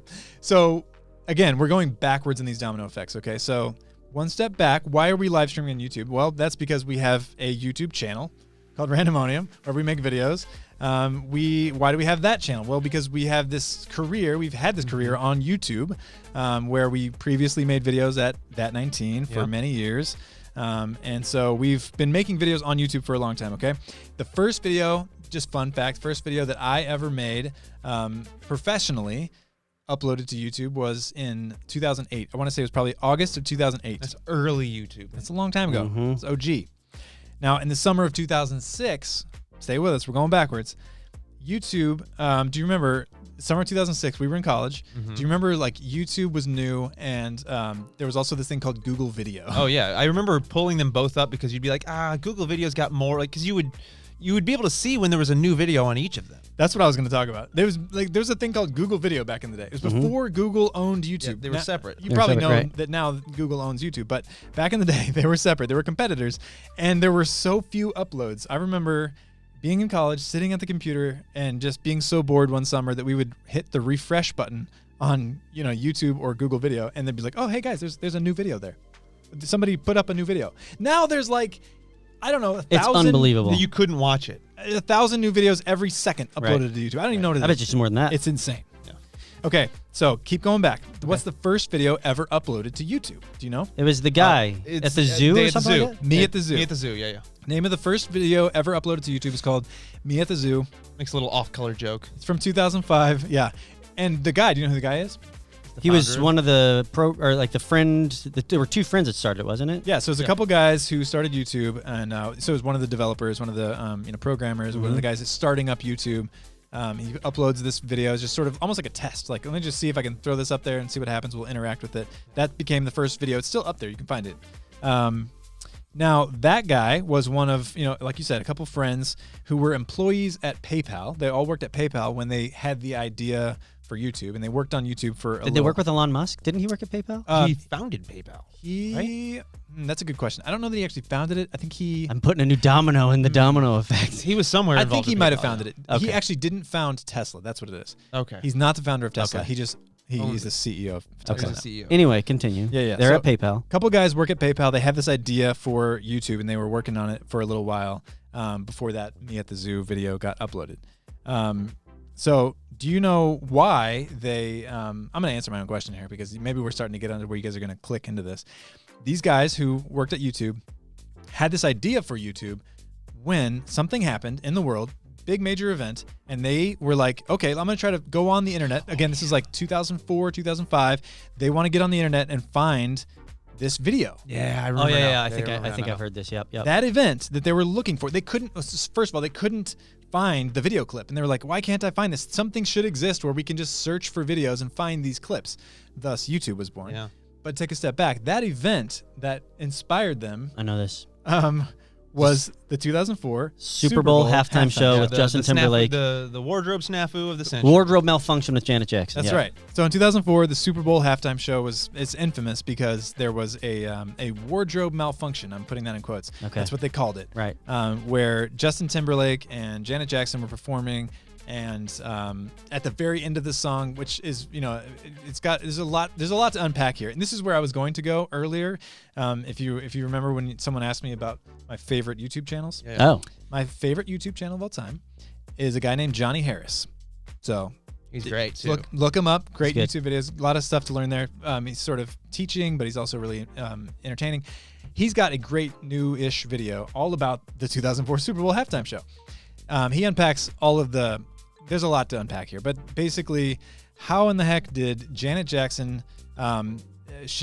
Clothing got removed from her body by Justin Timberlake, who clearly did this act. And if you look at that very moment in history, her career tanked. Went down. Yeah. She's no longer like a mainstream singer. Yeah, nobody would. His work career with it took off. Mm-hmm. He actually did this act. It wasn't like she did. Like, you Right. can She watch just the was clip. there. She was Right. there. He did this thing. I mean, possibly she was involved in the planning of it, whatever. You can get into all that. But, like, he did this, and nothing really seemingly bad happened to him, whereas she was sort of, like, canceled, for lack of a better term. Yeah. So there's a lot. Johnny Harris does a great job of unpacking all this and asking great questions about what is wrong with our society where we can let that happen.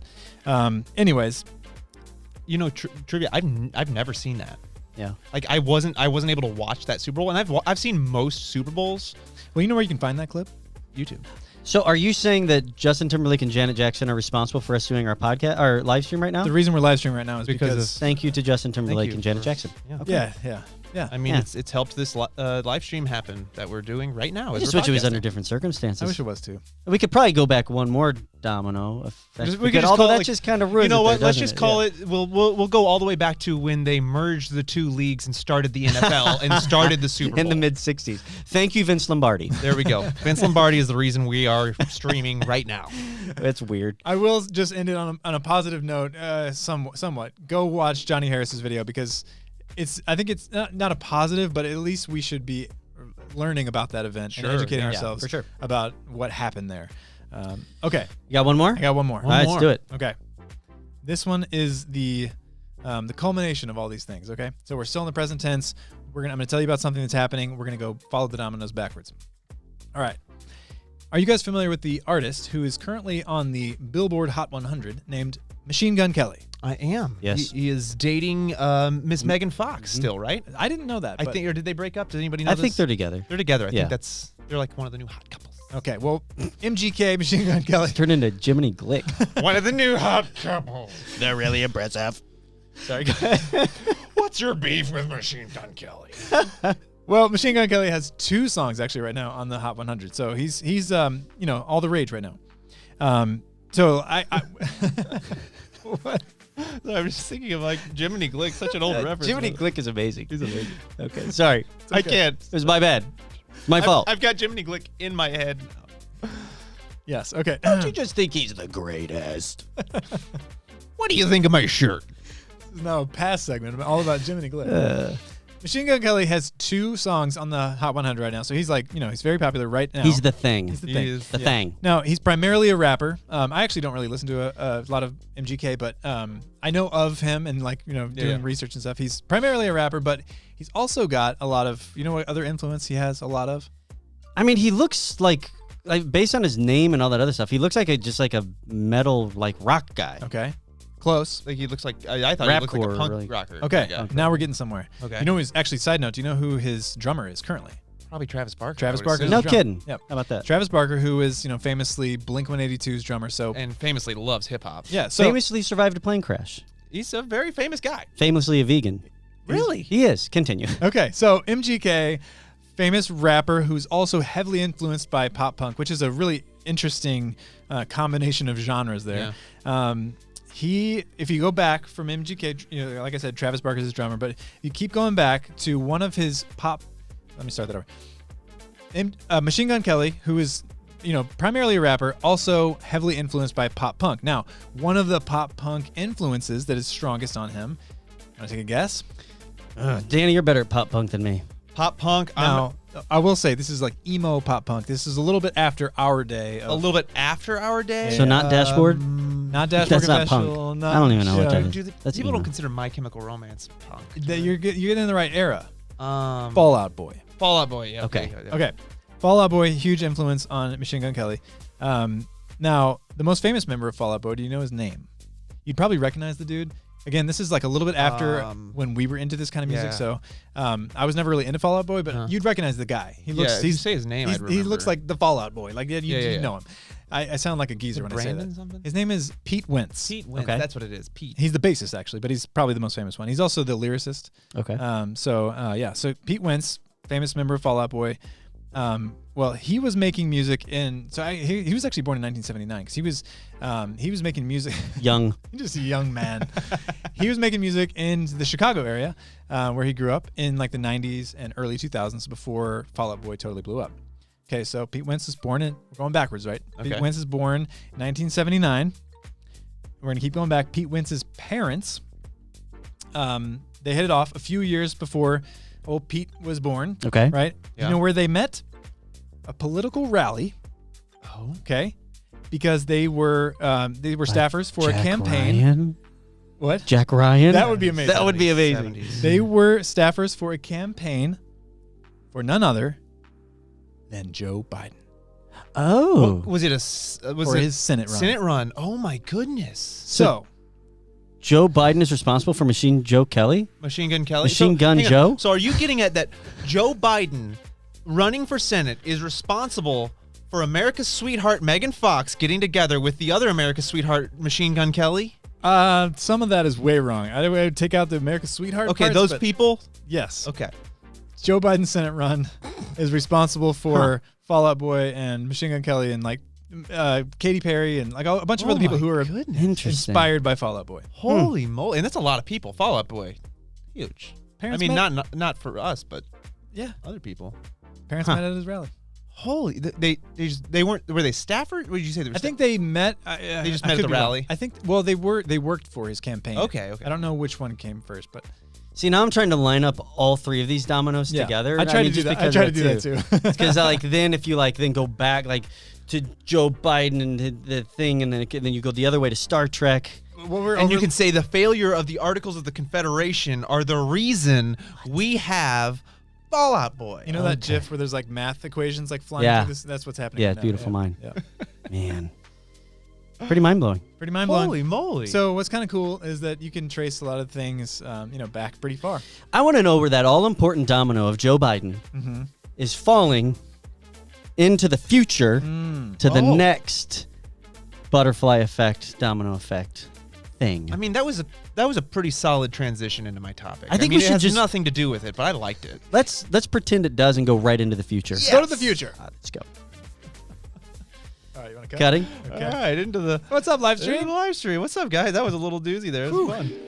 Woo! Let me get the right lower thirds up. There we go. Okay, we had a really cool comment early on, and I wanted to copy and paste it because it was like right when we started, and I told her like, "Hey, we heard you. I want to answer." She said, By the way, if you're just joining us, we are recording our podcast while also doing this live stream. So we're breaking from the podcast to talk to you. So get your comments in your chat in. get them in. And again, thank you so much for the super chats. If you've given us any and we haven't answered them yet, we will now. They make it a little easier for us to see the comments because they do go through pretty quick. So thank you for that. And I'll also say, like what Jeff was saying, what we're doing right now is recording our podcast.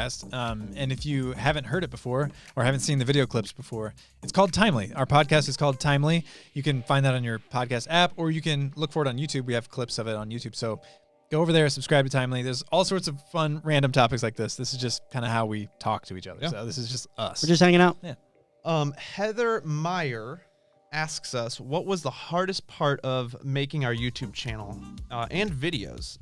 And then they just asked, could we please answer in the video? And they use this emoji. And I said, because I saw the emoji was what got me. I was like, The begging. okay, I hear you. What was the hardest part about making this YouTube channel? There's been a lot of trial and error, Yeah. I will say. As we said like a little bit ago, we kind of study YouTube and how to do all this, like, because it is a business. We do have fun with it and stuff. That's the primary thing, but it is also a business. So we have to always be experimenting with, like, should we try longer videos? Do people want to watch long, like, live streams? Do they want to watch short little videos? There's something called YouTube Shorts. We're always like experimenting with things, and a lot of times that doesn't work. Whenever you're trying new things, you're gonna have a lot of failures. That's actually sort of part of the philosophy of SpaceX, to tie it all back together. Look at you. We're pretty much Elon Musk. They fail a lot on purpose so that they learn a lot very frequently. And that's kind of the key behind us saying there's no bad ideas in a brainstorm, because we do that, like we say that because really, like, sometimes you can feel like a failure to have a bad idea. But B, like, sometimes you have an idea that you think might be good and it turns out to not be great. Like, just, you have to always be trying if you're in a creative field. So, like, just don't be your own worst enemy by filtering yourself. And yeah, that we've come across that a lot in this industry, which is like basically idea generation. We're always coming up with ideas and new things to try. One common roadblock for a lot of people is failure to start, because you might have an idea or you might have a passion and you just you almost shoot it down in your own mind before you even try it. So what we say is there are no bad ideas in a brainstorm, meaning like just throw it all out there. Like, it might stick. Somebody else might be able to tweak it. Was that question about the hardest part about launching the channel? And our video or And making videos? Like, I mean, We took it in a different direction. videos aside, just launching the channel, I think the thing that I was most feeling most sensitive about is what is the right sequence and timing and all of that for you guys to step away from VAT19, because Jon had been there for 12, 13 years. Danny had been there for 6 years. You're a central part of the channel. So how do you do it without totally injuring VAT19, but also endeavoring into this? That whole dance was really tricky to maneuver around. Yeah, we want to like recognize that. Again, we said this on this live stream a little while ago, but like we love VAT19 and people there, the work we did there. We have no ill will. We didn't want this to be like a breakup. Yeah, one of our fears was like that we left and like we wouldn't want to leave like any bad feelings with the VAT19 audience, like and harm that channel in any way, because we still like it and we still love the people that work there. So we were very cautious about what's that messaging going to be like on the way out. Yeah. So we wanted to take a lot of the things that people like about what we do and who we are and just continue that kind of stuff, but also, just being a new thing as well. So this is Randomonium is purely us. And, we are just looking forward to doing a lot more. I mean, we have, like we said, we have so many ideas to do a lot more all the time. So yeah, and that's probably when you say like hardest things, like we have visions for what we want to do. There's so many hardest things we have. I was gonna say one of the hardest things might be just that we have so many ideas. We don't have time to act on all of them. So you're trying to be like, where do we focus and what do we do? But yeah, it's a challenge to start, especially when it's your job and our families rely on the income we make here. You're very concerned about the success of it, not just the channel or whatever, but making sure we just stay afloat. We have no desire to be rich or anything like that. And we said that really early on. Like, our goal from leaving VAT19 cannot be to be like a super famous rich YouTuber on our own. Like, we weren't leaving VAT19 because we were angry about not making the money and we wanted to the whole thing to ourselves. No, it's just like if we said, in fact, like if we were never bigger than we ever were at VAT19, we're okay with it. If we've already peaked, we're cool with that. We're cool with that. We want to make things that we want to make, and we are glad that you guys are here at all. So we see the channel as being an opportunity to make an impact on the world and do things that we want to do. So we go that route. Yeah. Sister Natalie back with some super chats saying, "Hey, hope you guys are doing great. Thank you. Awesome. Thank you so much." I'm trying to silence the spammers. That was a question. Sometimes people like if you're just question, same thing over and over again. It kind of annoys everybody in there. So be nice to each other, guys. Let me get some other questions here before we move on. What would have happened if we never joined VAT19? That's a good one from Horror That's Shorts. a good domino. Like, what would you guys have done industry? What would you done for your jobs? What's our point of view as to what would have happened? I don't know what would have happened to VAT19. It's hard to say there. I think it probably still would have become big. Yeah, VAT19, it was a good idea. VAT19 itself was a good idea. It's a great idea. It's an e-commerce store selling goofy products with videos. Goofy videos. That's a great idea. And it was well-timed. In 2008, YouTube was just taking off, so... Danny, you'd probably still be working at Apple. I probably would be. I honestly, like, my life path was to be heading to Cupertino and work for Apple. I worked for Apple before VAT19. Jon was trying to get me there, but like right when I joined Apple, but it didn't work out. I'd probably just be doing something with Apple. Yeah, that I honestly don't know. That was a weird, wedding DJ. That would be a wedding DJ. It's my lifelong aspiration. 2008 was weird because I just graduated from college. I just started dating who's now my wife. We just met each other basically. We were still doing the band thing. We were still in a band. We were still signed with a record label. So like we were thinking probably more along the lines of being professional musicians. Yet I was like, okay, maybe I'm going to get married and have a family. I don't really know where I'm going to be. Am I going to live in LA? There was a lot up in the air back then. So that a job at VAT19 and then like subsequently pulling in like friends to work there too. That gave a lot of direction to the path of life. Yeah, so it's hard to, man. Great hypothetical. I love those kind of questions. But let's move on. Move on. The future. Okay. And we'll pause again a couple more times here for some comments and questions. So yeah, keep them coming in. We'll get to them as we can. I know somebody asked like, what's our can we shout out the Domino community? Hey, of course we can shout out the Domino community. We already did once. Hevesh, I don't know how to pronounce it. I think it's Hevesh 5. That's the only one I know. I'm sure there's lots more that are like, come on, she's the only one. Yeah. Like she's not the only one. Yeah, there's probably some really cool dominoers. Yeah. I don't know what you call yourselves, dominoers. And dominettes. Domineers. Domineers. They do dominoes. Domadoers.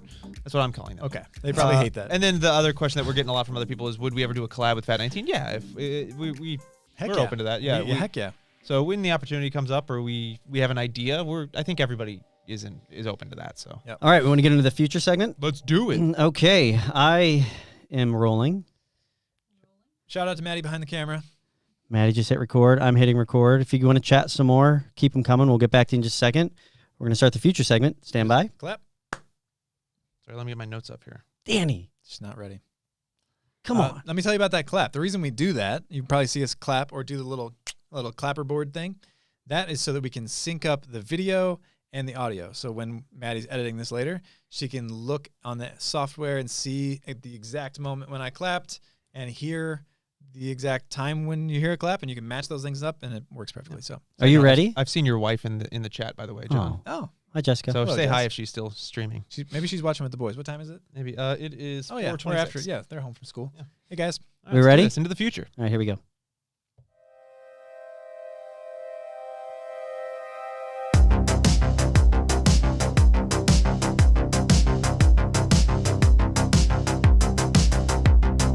All right, guys, welcome to the future, and I want to get you guys thinking about ourselves, humanity, and what we might look like, how we might be different in the future. And we touched on this a little bit in the last podcast. Maybe longer beards. Maybe longer beards. Based on this music we're listening to, Yeah. I'm picturing us in the future all having big mustaches, Yeah. wearing aviator sunglasses, Okay. and driving in Ferraris. Oh. Yeah, I think that's pretty spot on for our future. I was thinking greater humanity. Oh, okay, because this music is like 80s future. Yeah, I like picked it. out. Danny It's picked out good. this music. It's good. Anyway, so like it's a pretty common like thing. You guys might have heard that redheads are going to disappear. Which is a bummer because my wife is a redhead. Now, is that because redheadedness is a recessive trait? Redheadedness is a recessive trait, and it like there has been some studies that have shown it's been on the decline, but that's actually a misconception. Because the only way redheads disappear, even if it's a recessive trait, is if all of them just stop procreating. Okay. All of them. Anybody who's got that recessive gene just stops it. So as long as it's in the gene pool, it's possible. Yeah, it might come and go, but it's not gonna it's not gonna go away like completely. They'll still be around. They might Okay. get more rare, but they'll still be here. Okay. There's another common thing that people talk about.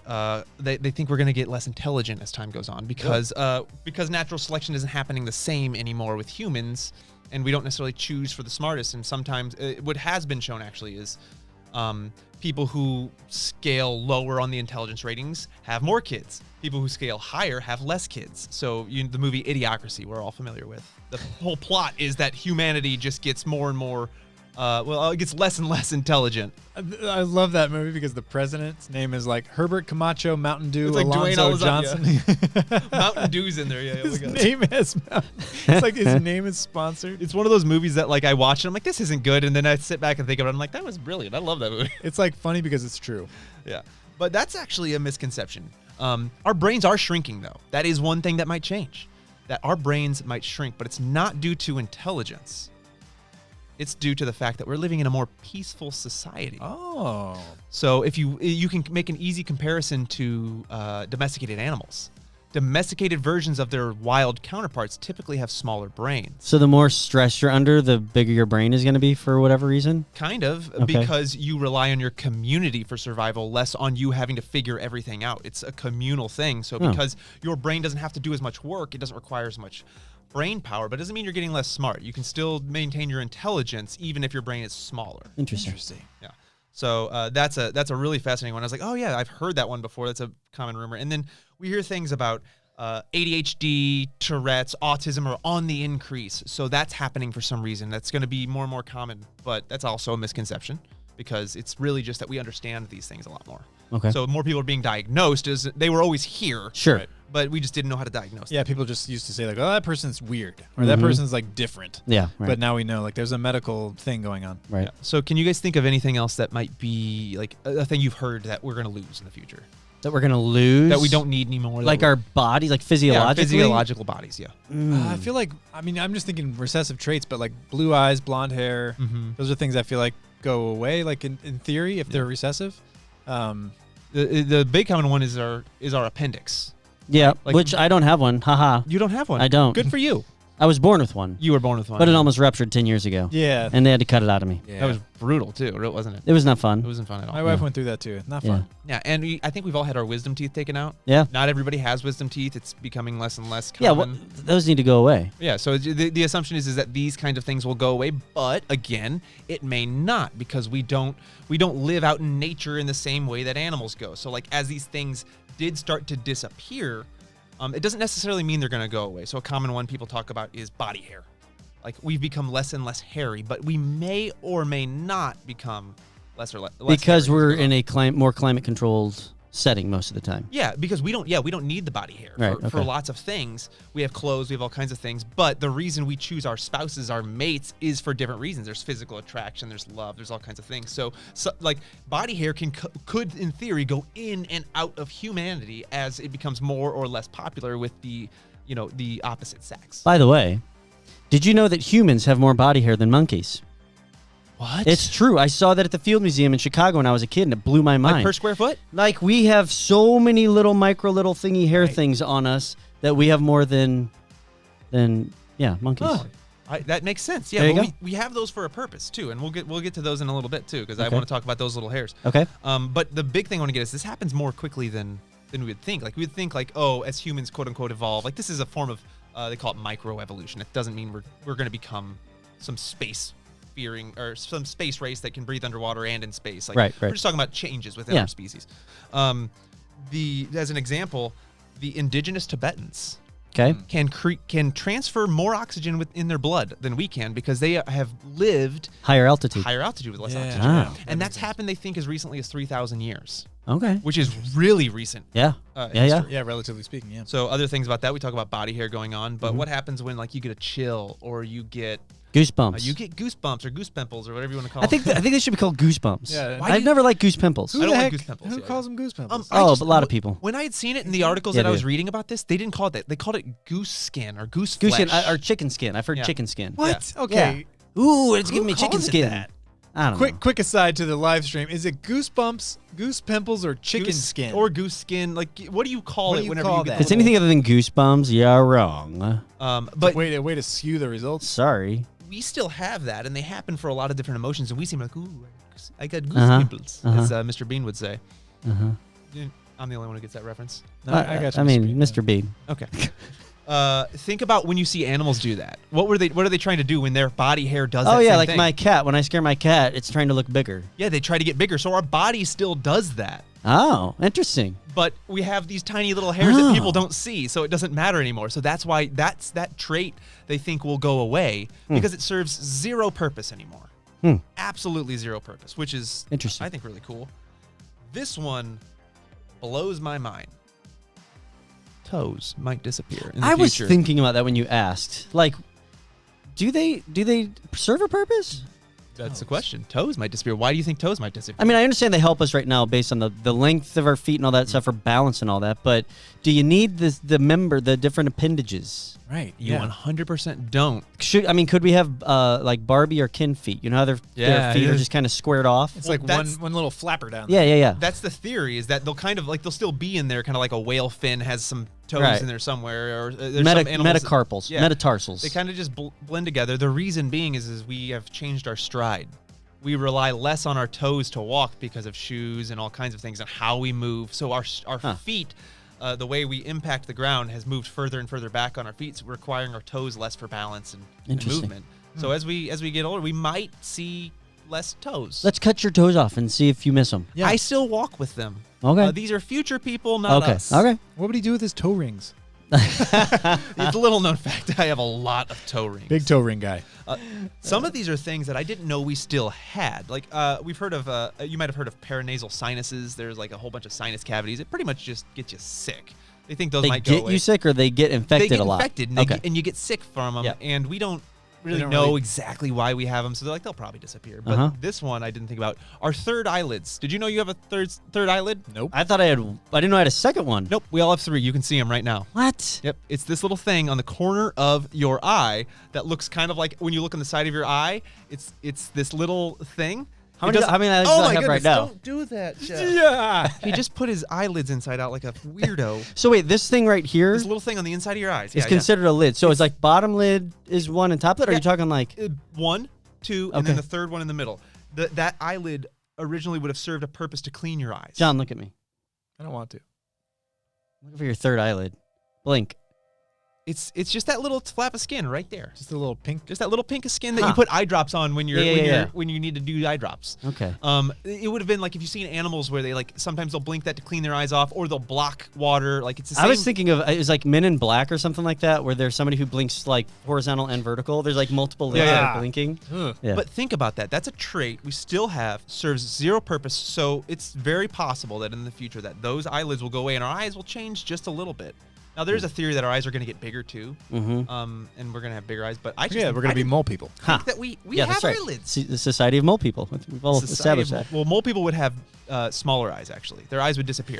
That's debatable. That's We've not talked debatable. about That's this. how that works. This Look at things that live in the darkness. They have no eyes. They need Guys, bigger eyes to see. We've tread this ground before. We have. Sorry. We've dug this hole before through the underground. That's what you did there. Go ahead, Danny.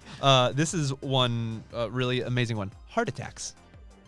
May just go away. We don't need heart attacks We don't need anymore? heart attacks Totally anymore. useless. That one actually makes the most sense from an evolutionary standpoint. weird. What is the #1 killer in America? Well, heart attacks? Heart disease. And heart disease.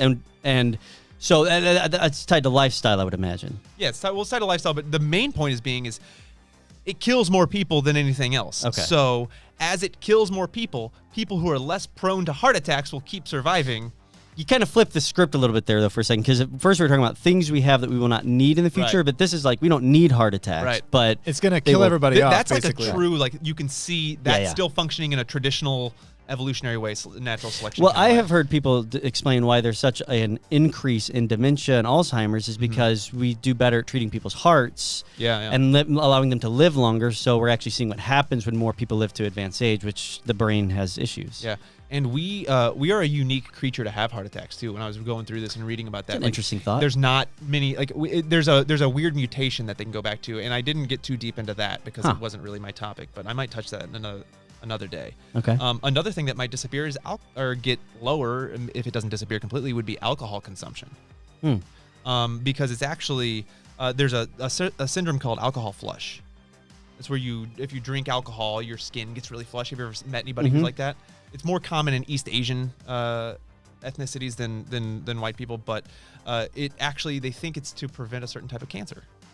No, interesting. That would be triggered by alcohol consumption, and that alcohol flush is a thing that didn't exist until we started actually making alcohol, like for agriculture life. Yeah.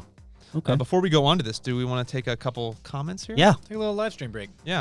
What's up, everybody? We got a comment from Charlie Cohen, who says, "Y'all are honestly the coolest," which isn't a question, but I just felt like Thank you. like calling it out because Charlie was a real awesome person. I have a for saying question. that. Is it Cohen or Cohen? It's Cohen. I think Cohen. it's Cohen. If he's going to call us awesome, we got to get his name Gotta right. get his name right. Thanks, Charlie Cohen. Thanks. Now my wife's in the chat debating with people, and they're like, "It's Danny's wife." Way to go. Be nice, Kristen. Be nice to people, Kristen. Okay, sorry, I got to get through some of these comments because there's a lot. My wife just kept saying, "Hi, stop spamming people, Kristen." Let me see here. Oh yeah, Jeff said that Danny picked the Future song. I need to know what the song name is. It was a banger, and it lasted for 10 seconds. Here we go. Okay. It's called DeLorean, and I don't know by who. DeLorean, yeah. But it's from a stock music site called Epidemic Sound. A lot of times you can find those stock music No, songs. that's from Artlist.io, actually. so it might be the artist might have put it out elsewhere, too. Yeah, so That's it's called, true. the song. I thought it was a super cool song, kind of futuristic. I'll try to find the artist You know. from Artlist. And then somebody wants to know what's our favorite color in food. Ooh. I haven't been asked what my favorite color is by someone other than my kids in a long time. Yeah, Your favorite color is my favorite color that's not my favorite color.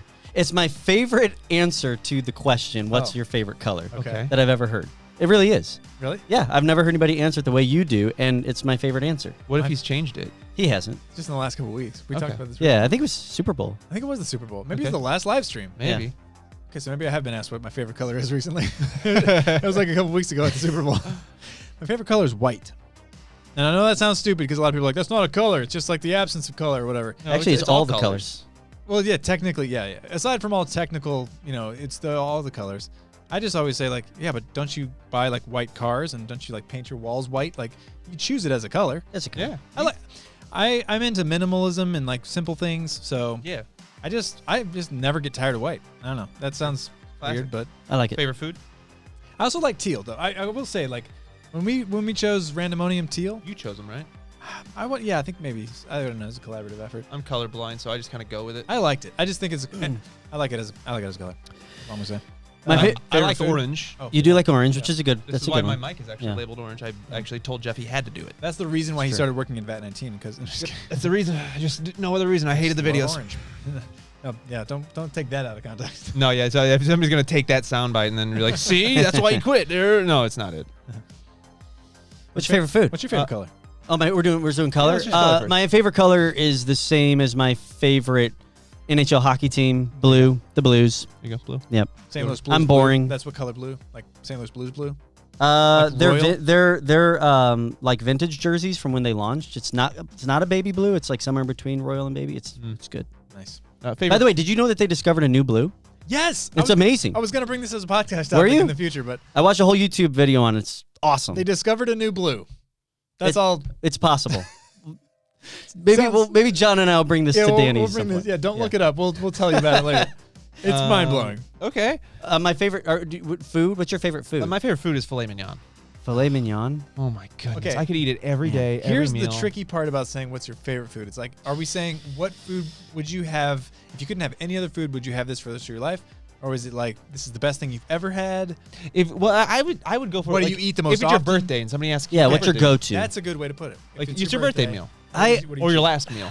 I'm boring because my favorite color is blue, and my favorite food, seriously, it's a cheesy rice and broccoli chicken casserole my mom makes. Oh. So good, and my wife makes it too. My wife, she Uh-oh. can- Don't finish that sentence. it's good. Is It's your mom? all Is your good. wife's Your better wife- than your mom? My wife's is better than my mom's. I told you not to finish that sentence. His mom doesn't watch. I don't know. the It's live streams. barely better than my mom's. It's pretty much the same thing. It's the same recipe. It's so good. Yeah. All those kids might tell grandma.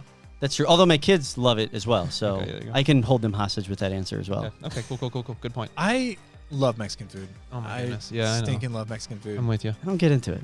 Not like the chips and salsa, the burritos, the gosh, there's so many good tacos. things. Street tacos are amazing. Stuffed peppers. Oh. Is that a Mexican thing or is that just like a? I don't know, man. Kinda one- I love it all. It's kind of one flavor to me. It's just Really? so good. Yeah, it kind of is. But there's so many varieties to the flavor. Rice? Yeah. Bro, lime rice? That's fine. What's a burrito? Maddie's gonna come in here and punch me. I think she really likes Mexican food. That's her Yeah. favorite. Well, yeah. Maddie's See, from Maddie likes- California. That makes sense. Southern Maddie, by the California. way, you made my Mexican food taste really good the other day because I used your hot sauce. It was so It's good. really good. Yeah. Yeah, That's thank the you. hot Tapatio. sauce. It's Shout out very to good hot sauce. Tapatio. What is Um, it? Is it Tapatio? By the way, who was asking, DeLorean is the song that you're listening to right now Oh, you found the artist? by the artist Syncro, which is SYNCRO. There you go. DeLorean by Synchro. Wait, Danny's colorblind. Yep. Sorry, that's not a question. Somebody asked, "What's our favorite video that we've made?" Oh. Are we including all time or only Randomonium? Let's just do Randomonium. Just Randomonium. I What is think our we've favorite answered the random- Vat 19 one a lot. Sure. We've made a few Randomonium videos, so let's talk about our favorite one. Here's the thing with Randomonium. Like, we are always moving so fast that I often don't take time to just, like, watch our own videos. Like, sometimes I'll have a minute to be like, what did we do here? And, like, go back and look at our old videos. I mean, we've only been a channel for, like, 6 months, so it's not that long. But recently I went back and watched our video where we turned Danny's car into a missile launching vehicle. I really like that video. That's a great video, and that would have been my answer until last week's video. I really liked it. We made a short last week where we relived something that John and I did when we were kids in a new way called bike boarding. So check it out. It's only a minute long, so you can spend a minute watching it. Yep. It was really fun to do, and it was kind of like when we talk about why we want to do this channel. Like, we have wily ideas, we want to have fun. Like Jess Literally mentioned earlier, just do what you want to do. And we needed Yep. our video we were going to put out that week wasn't ready yet, so we're like, okay, let's put a short out, so we're not putting out nothing. And then I was like, well, I had this idea last night while I was driving, and you're like, yeah, let's do it. We had the idea in the morning. By the end of the day, we had a video. Yeah. That's the beauty of YouTube. It's cool. So yeah. I mean, My favorite video is the FA Loves Target, where we made the video in the Target. That's a great one. That was an amazing trip. It was somebody was asking us earlier that we were talking to, Yeah, where do you find? was all that stuff Oh, real? Like, whenever drama happens on your channel, are you making it up? We're not making it up. No. Whenever we run into, like, getting COVID while we had commercials to turn in, or like going to New York City and not knowing if we can get to Minneapolis to make a Target commercial in a Target, Yeah. that's all real. And that was not only an amazing experience, but that was a cool video. Yeah, that was a really cool video. And that Danny, you cracked me up in that video when you were riding the cart with the soldier and like going through the airport in the soldier costume. that was a fun trip. here's was the good. interesting thing about that vlog too is that we kind of going back to what we said earlier about like don't let your preconceived notions of what you're creating stop you from creating. So like if you think you have an idea, don't like shoot it down before you just make it. Because perfect example, I'm guilty of that just like anybody else. We went on that trip. If you've seen this video we're talking about, we like went to New York and we went to Minneapolis, and we're trying to make this commercial for FAO Schwartz and Target. The whole time we were on this trip, I was just vlogging. I just had my camera and I was filming little bits here and there. We didn't even know if we had a video. We had no idea what we were making. We were just documenting this trip because we knew that it was going to be an interesting trip. So we get back, and I remember sitting down in this room and going and starting to go through the footage and being like, guys, I don't know what we got. We got some footage. Yeah. I don't know if it's a whole video. I don't know if people are going to be interested in this video. And then when we were done with it, we were like, this is interesting. There's a lot of drama here. Good video, yeah. Yeah. And it became Jeff's favorite video. So how do you like that? I do love our Wild Ideas show, though. That is probably like, and that's hard to pin down. That's my favorite show, like series that we do. That is so much fun to do. And that's just because it's right up our alley. But your answer got me remembering there was a question we got a few times in here, and it might have been the same person. So sorry if I didn't see your name to shout you out. It's about where can you find the video we made with Jimmy Fallon? All right. Okay. So we made video. If you haven't seen, at the beginning of this year, we put out a kind of an end of year recap from last year and talk about what's coming up next. And we talked about why we were a little more sparse in our upload, because somebody asked here what's our upload schedule. We're figuring that out. Once a week we're trying. They asked, so we explained the story how we got to work with Jimmy Fallon. That ate up a ton of our time. So there's a couple places you can actually see some of that content, and it's. Yeah, if on YouTube you just search Jimmy Fallon FAO Schwartz, one of the videos that we shot that day is the top result. Really? So yeah. Is it the ET one? It's a one I think where he's responding to kids' questions. Yeah. That was for a few different things. It was for a few different news outlets and different things. So one of the stories you can go on Entertainment Tonight's YouTube channel, I think, and see it. And then the other one was like some questions with kids. People.com. People.com. Did that, so People Magazine did that. So that's where you can find those. We didn't produce those for us. We produced those for somebody else. We do commercial video production, and when we say commercial, we don't mean just ads. We mean like commercially. We work for brands and make them videos. So we do that, and yeah, that's where you can find that. And then some. Yeah, to the answer about the release schedule. Right now we're experimenting. Hopefully, we've done a lot of different things. We're trying new things all the time. Once a week, yeah, and we're still figuring out what's kind of best for our audience. So if you guys have feedback, always let us know. We're always open and taking suggestions. Yep. But we're going to be hopefully moving in to a regular schedule once we kind of figure out what works the best for you guys. Yep. Cool. All right. Do you want to dive back into the future segment? Dive back in. Do you want to take a commercial break real quick, or do you want to go back into the future? Let's just go back into the future. All right. Yes. Yeah, let's cut and start. We're going to recut and resync here. Excellent connection. Rolling. You want to sync it? Yes. Just to catch you up, if you're just joining us, we are recording a podcast. We're about to wrap things up here. I actually only have one more, so. Okay, perfect. Okay. And then, but once we are done with the podcast, we're gonna come back and chat with you guys in the live stream. So it's gonna sound like we're ending, but we'll come back to you. So keep chatting. Stay with us. So one of the last things, I won't put this depending on which order you want to put the podcast in, Jeff. So another thing that I think is really interesting is I'm trying to think about how to word this because this was a really confusing concept for me, but it's just the general concept of disease resistance. Like what we're going to be, we're not necessarily going to lose our disease resistance, but we will lose our tendency for some diseases. And this happens a lot in history. Like there's a lot of diseases that we've either by ourselves eliminated or like it just kind of happened naturally. And this is really interesting to talk about now because we are trying to do that actively, like build up into resistance artificially to a virus going on right now. And there's a lot of those that we're actually going to lose just because of nature of, again, just similar to the heart attack thing. The people who aren't resistant to these diseases will die, unfortunately, but their offspring will survive because it's you got to kind of get through like how that, and that's similar to what I remember a biology teacher telling me this about they talked about the Spanish flu, which a lot of us are really familiar with now because of the pandemic, and it's kind of the most recent direct comparison. And he's like, yeah, the flu was a really big deal for a lot of people, and it's not a big deal for you guys because all of your ancestors survived the Spanish flu. Yeah. I was actually thinking about this the other day. I was wondering, like, because I heard that flu and cold was like at an all-time low this winter because we were all quarantining, wearing masks, and just being conscious because of COVID, obviously. And I was thinking, I feel like we've even talked about this before. Like, should we keep doing this? Should we stop shaking hands with everybody? And should we keep wearing masks and all that just to keep cold and flu numbers down? After the pandemic. But then I was thinking, but is that bad? Like, does that mean go forward a generation or two? In the same way that, like, if you find indigenous people who have not had any contact with the outside world, who then are in contact with people and it, like, wipes them all out, is it good that we keep getting sick so our immune system kind of keeps up with the viruses and infections that are out there?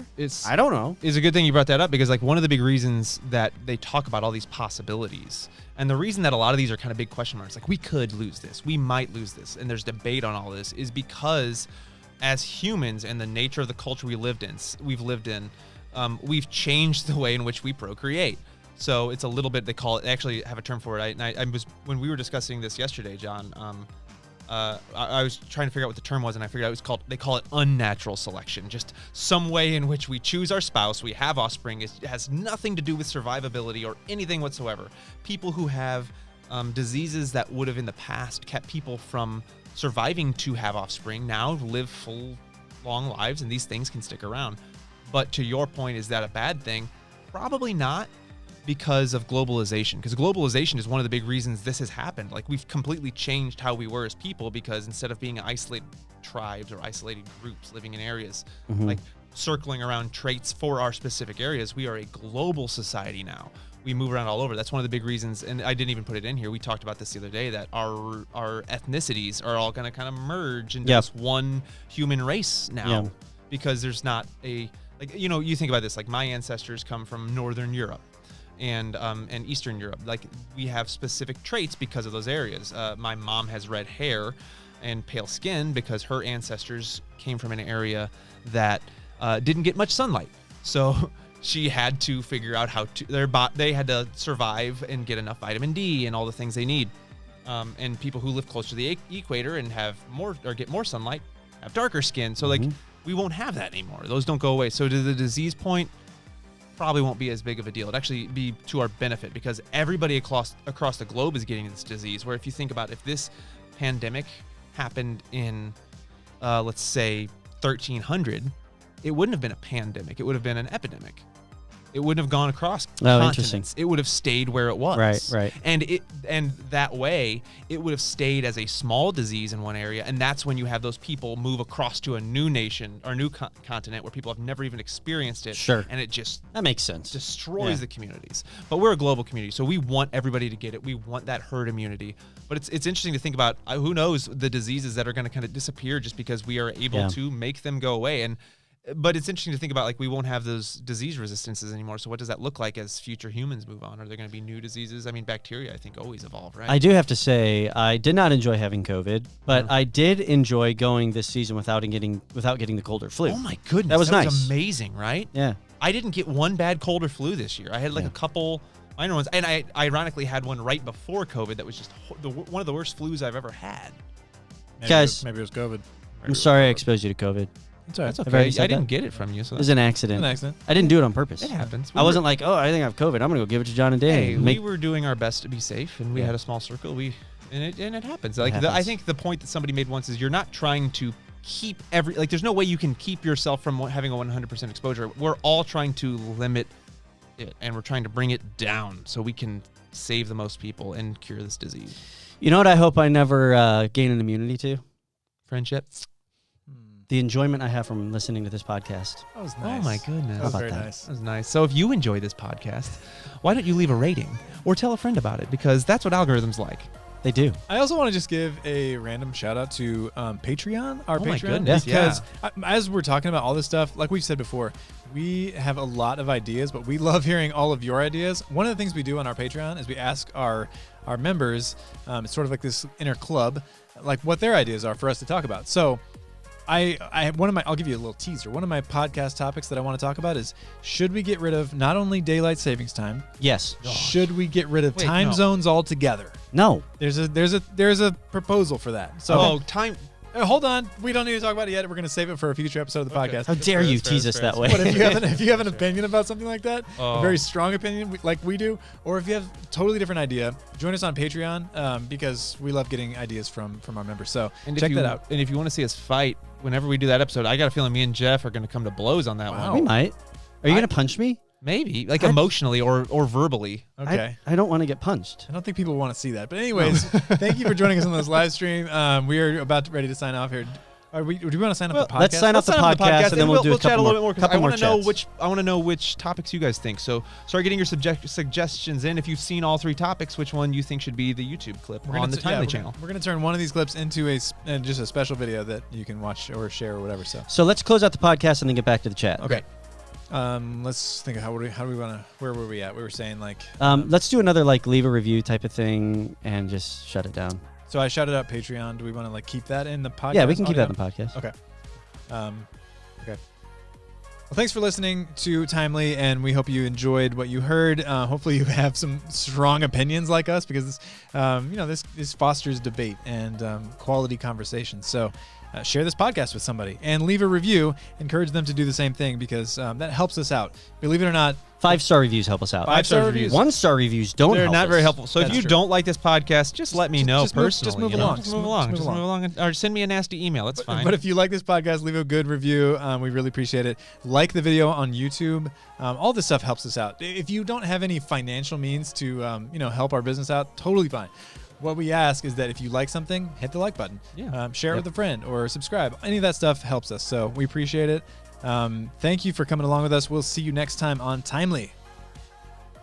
That work? Cool. That works. Okay. We're good. Great, guys. What's So up, we're live going to stream? be anybody who jumped in right at that moment is like, oh, I got in at the end. It's like, no, we're going to talk with you guys more. So we're going to take questions, which is why I just put up the lower third that says we're taking questions. I love being able to do that. I'm such a geek. I like controlling all the music. You guys aren't getting the full experience. I'm listening to all this music. I'm going to get it next time. Oh, I've gotten little tidbits because I tune into the live stream every so often to make sure we're good. And I've heard it. It sounds great. Good job. But yeah, no, anyways, so thank you guys for joining us. And then, so let us know which one you guys think. And John, somebody wants you to prank me. I'll prank him. Don't tell him. Don't tell me. Yes, John, prank Danny. Also, earlier, somebody wanted me to go, yeet. So I did that if you're still here. That was a weird way to say it. You don't go, yeet. You're supposed to go, yeet, Yeet. yeet. Yeet. Yeet. Guys, Yeet the yeet. I like to We're yeet too old people in for this. Fortnite, guys. I've got kids who do it, so Yeah. So let me know which one you guys think would be the best one in the past, present, and future. While we wait for those to come in, I'm going to take some of your questions. Somebody might have done this already, but how did John and Danny meet? it was a rainy day in October. No, I have no I idea. was actually. sad because sad. I moved to this area in 5th grade, and we actually we weren't in classes yet. So Yeah, we were both in 5th grade. Mhm. This is like 1996. We didn't really have any classes together, so we knew of each other because you sort of know everybody in your we were both school. on the basketball team in 5th grade, so like That's true. we knew each other's names Yeah. and who we were. But we didn't really like hang out in We 5th were- grade or 6th grade. Weren't we actually on the same? Because in 5th grade too, we were on little squads. Because we were on the only 6-person like squad. The not good basketball The not players. good basketball players were on our squad. That was us. The And- not tall guys. So we had an extra one. Danny's pretty tall. It wasn't then. Really? I wasn't then. No, John was taller than me up until high school. What? I didn't know that. John That's was the weird. tallest one. He hit puberty at like age 6. I sounded like this. I actually had a deeper voice and a southern accent for some reason. You did? Because you lived in Alabama. No, he didn't have a southern accent, but he did have a deep voice. It's hilarious. John's had this voice since like he was 13, maybe. Since the cradle. Anyways, we met in 5th or 6th grade, played basketball, whatever. We had homeroom together in 7th grade. 7th grade. I just found that yearbook too. Nice, yeah. So, Which again, if you haven't seen the latest episode of Randomonium, which was a short, the picture from 7th grade. That's our 7th grade yearbook. there's a photo. quick little flash of us as kids, and that's from our 7th grade yearbook. Yeah. We're all freckly or pimply. Actually, I think maybe I am. I hadn't really hit puberty yet, so I'm not pimply yet. I'm like a full-grown like man in 7th grade. So we met in 7th grade. Remember we had a teacher who was just like hilarious. We used to like pick on him and stuff, and just like I don't know, we were just 7th grade kids. That was the first time we really started hanging out. And then really soon after that, we started a band. I mean, there's a whole story here, but like we started a band very early on, and then eventually Jeff joined the band. So all the history of these 3 dudes goes back pretty far. I was kind of like, when I think about the story in my head, it's almost like I was the puppy that followed John home from school. No, that was Gus.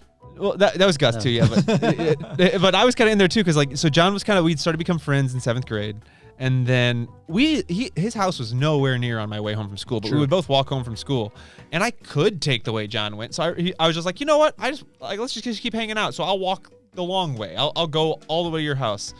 And I remember going in and just following it, and then you're like, let me show you my room, and he takes me in his house to do it, and I'm like, oh, I gotta go, my mom's gonna kill me, she didn't know I did this. And this was before cell phones, so there's no way to tell my mom why I was an hour late home from school that day. Gosh, man, I distinctly remember those, after school, getting some snacks, logging onto the internet, dial-up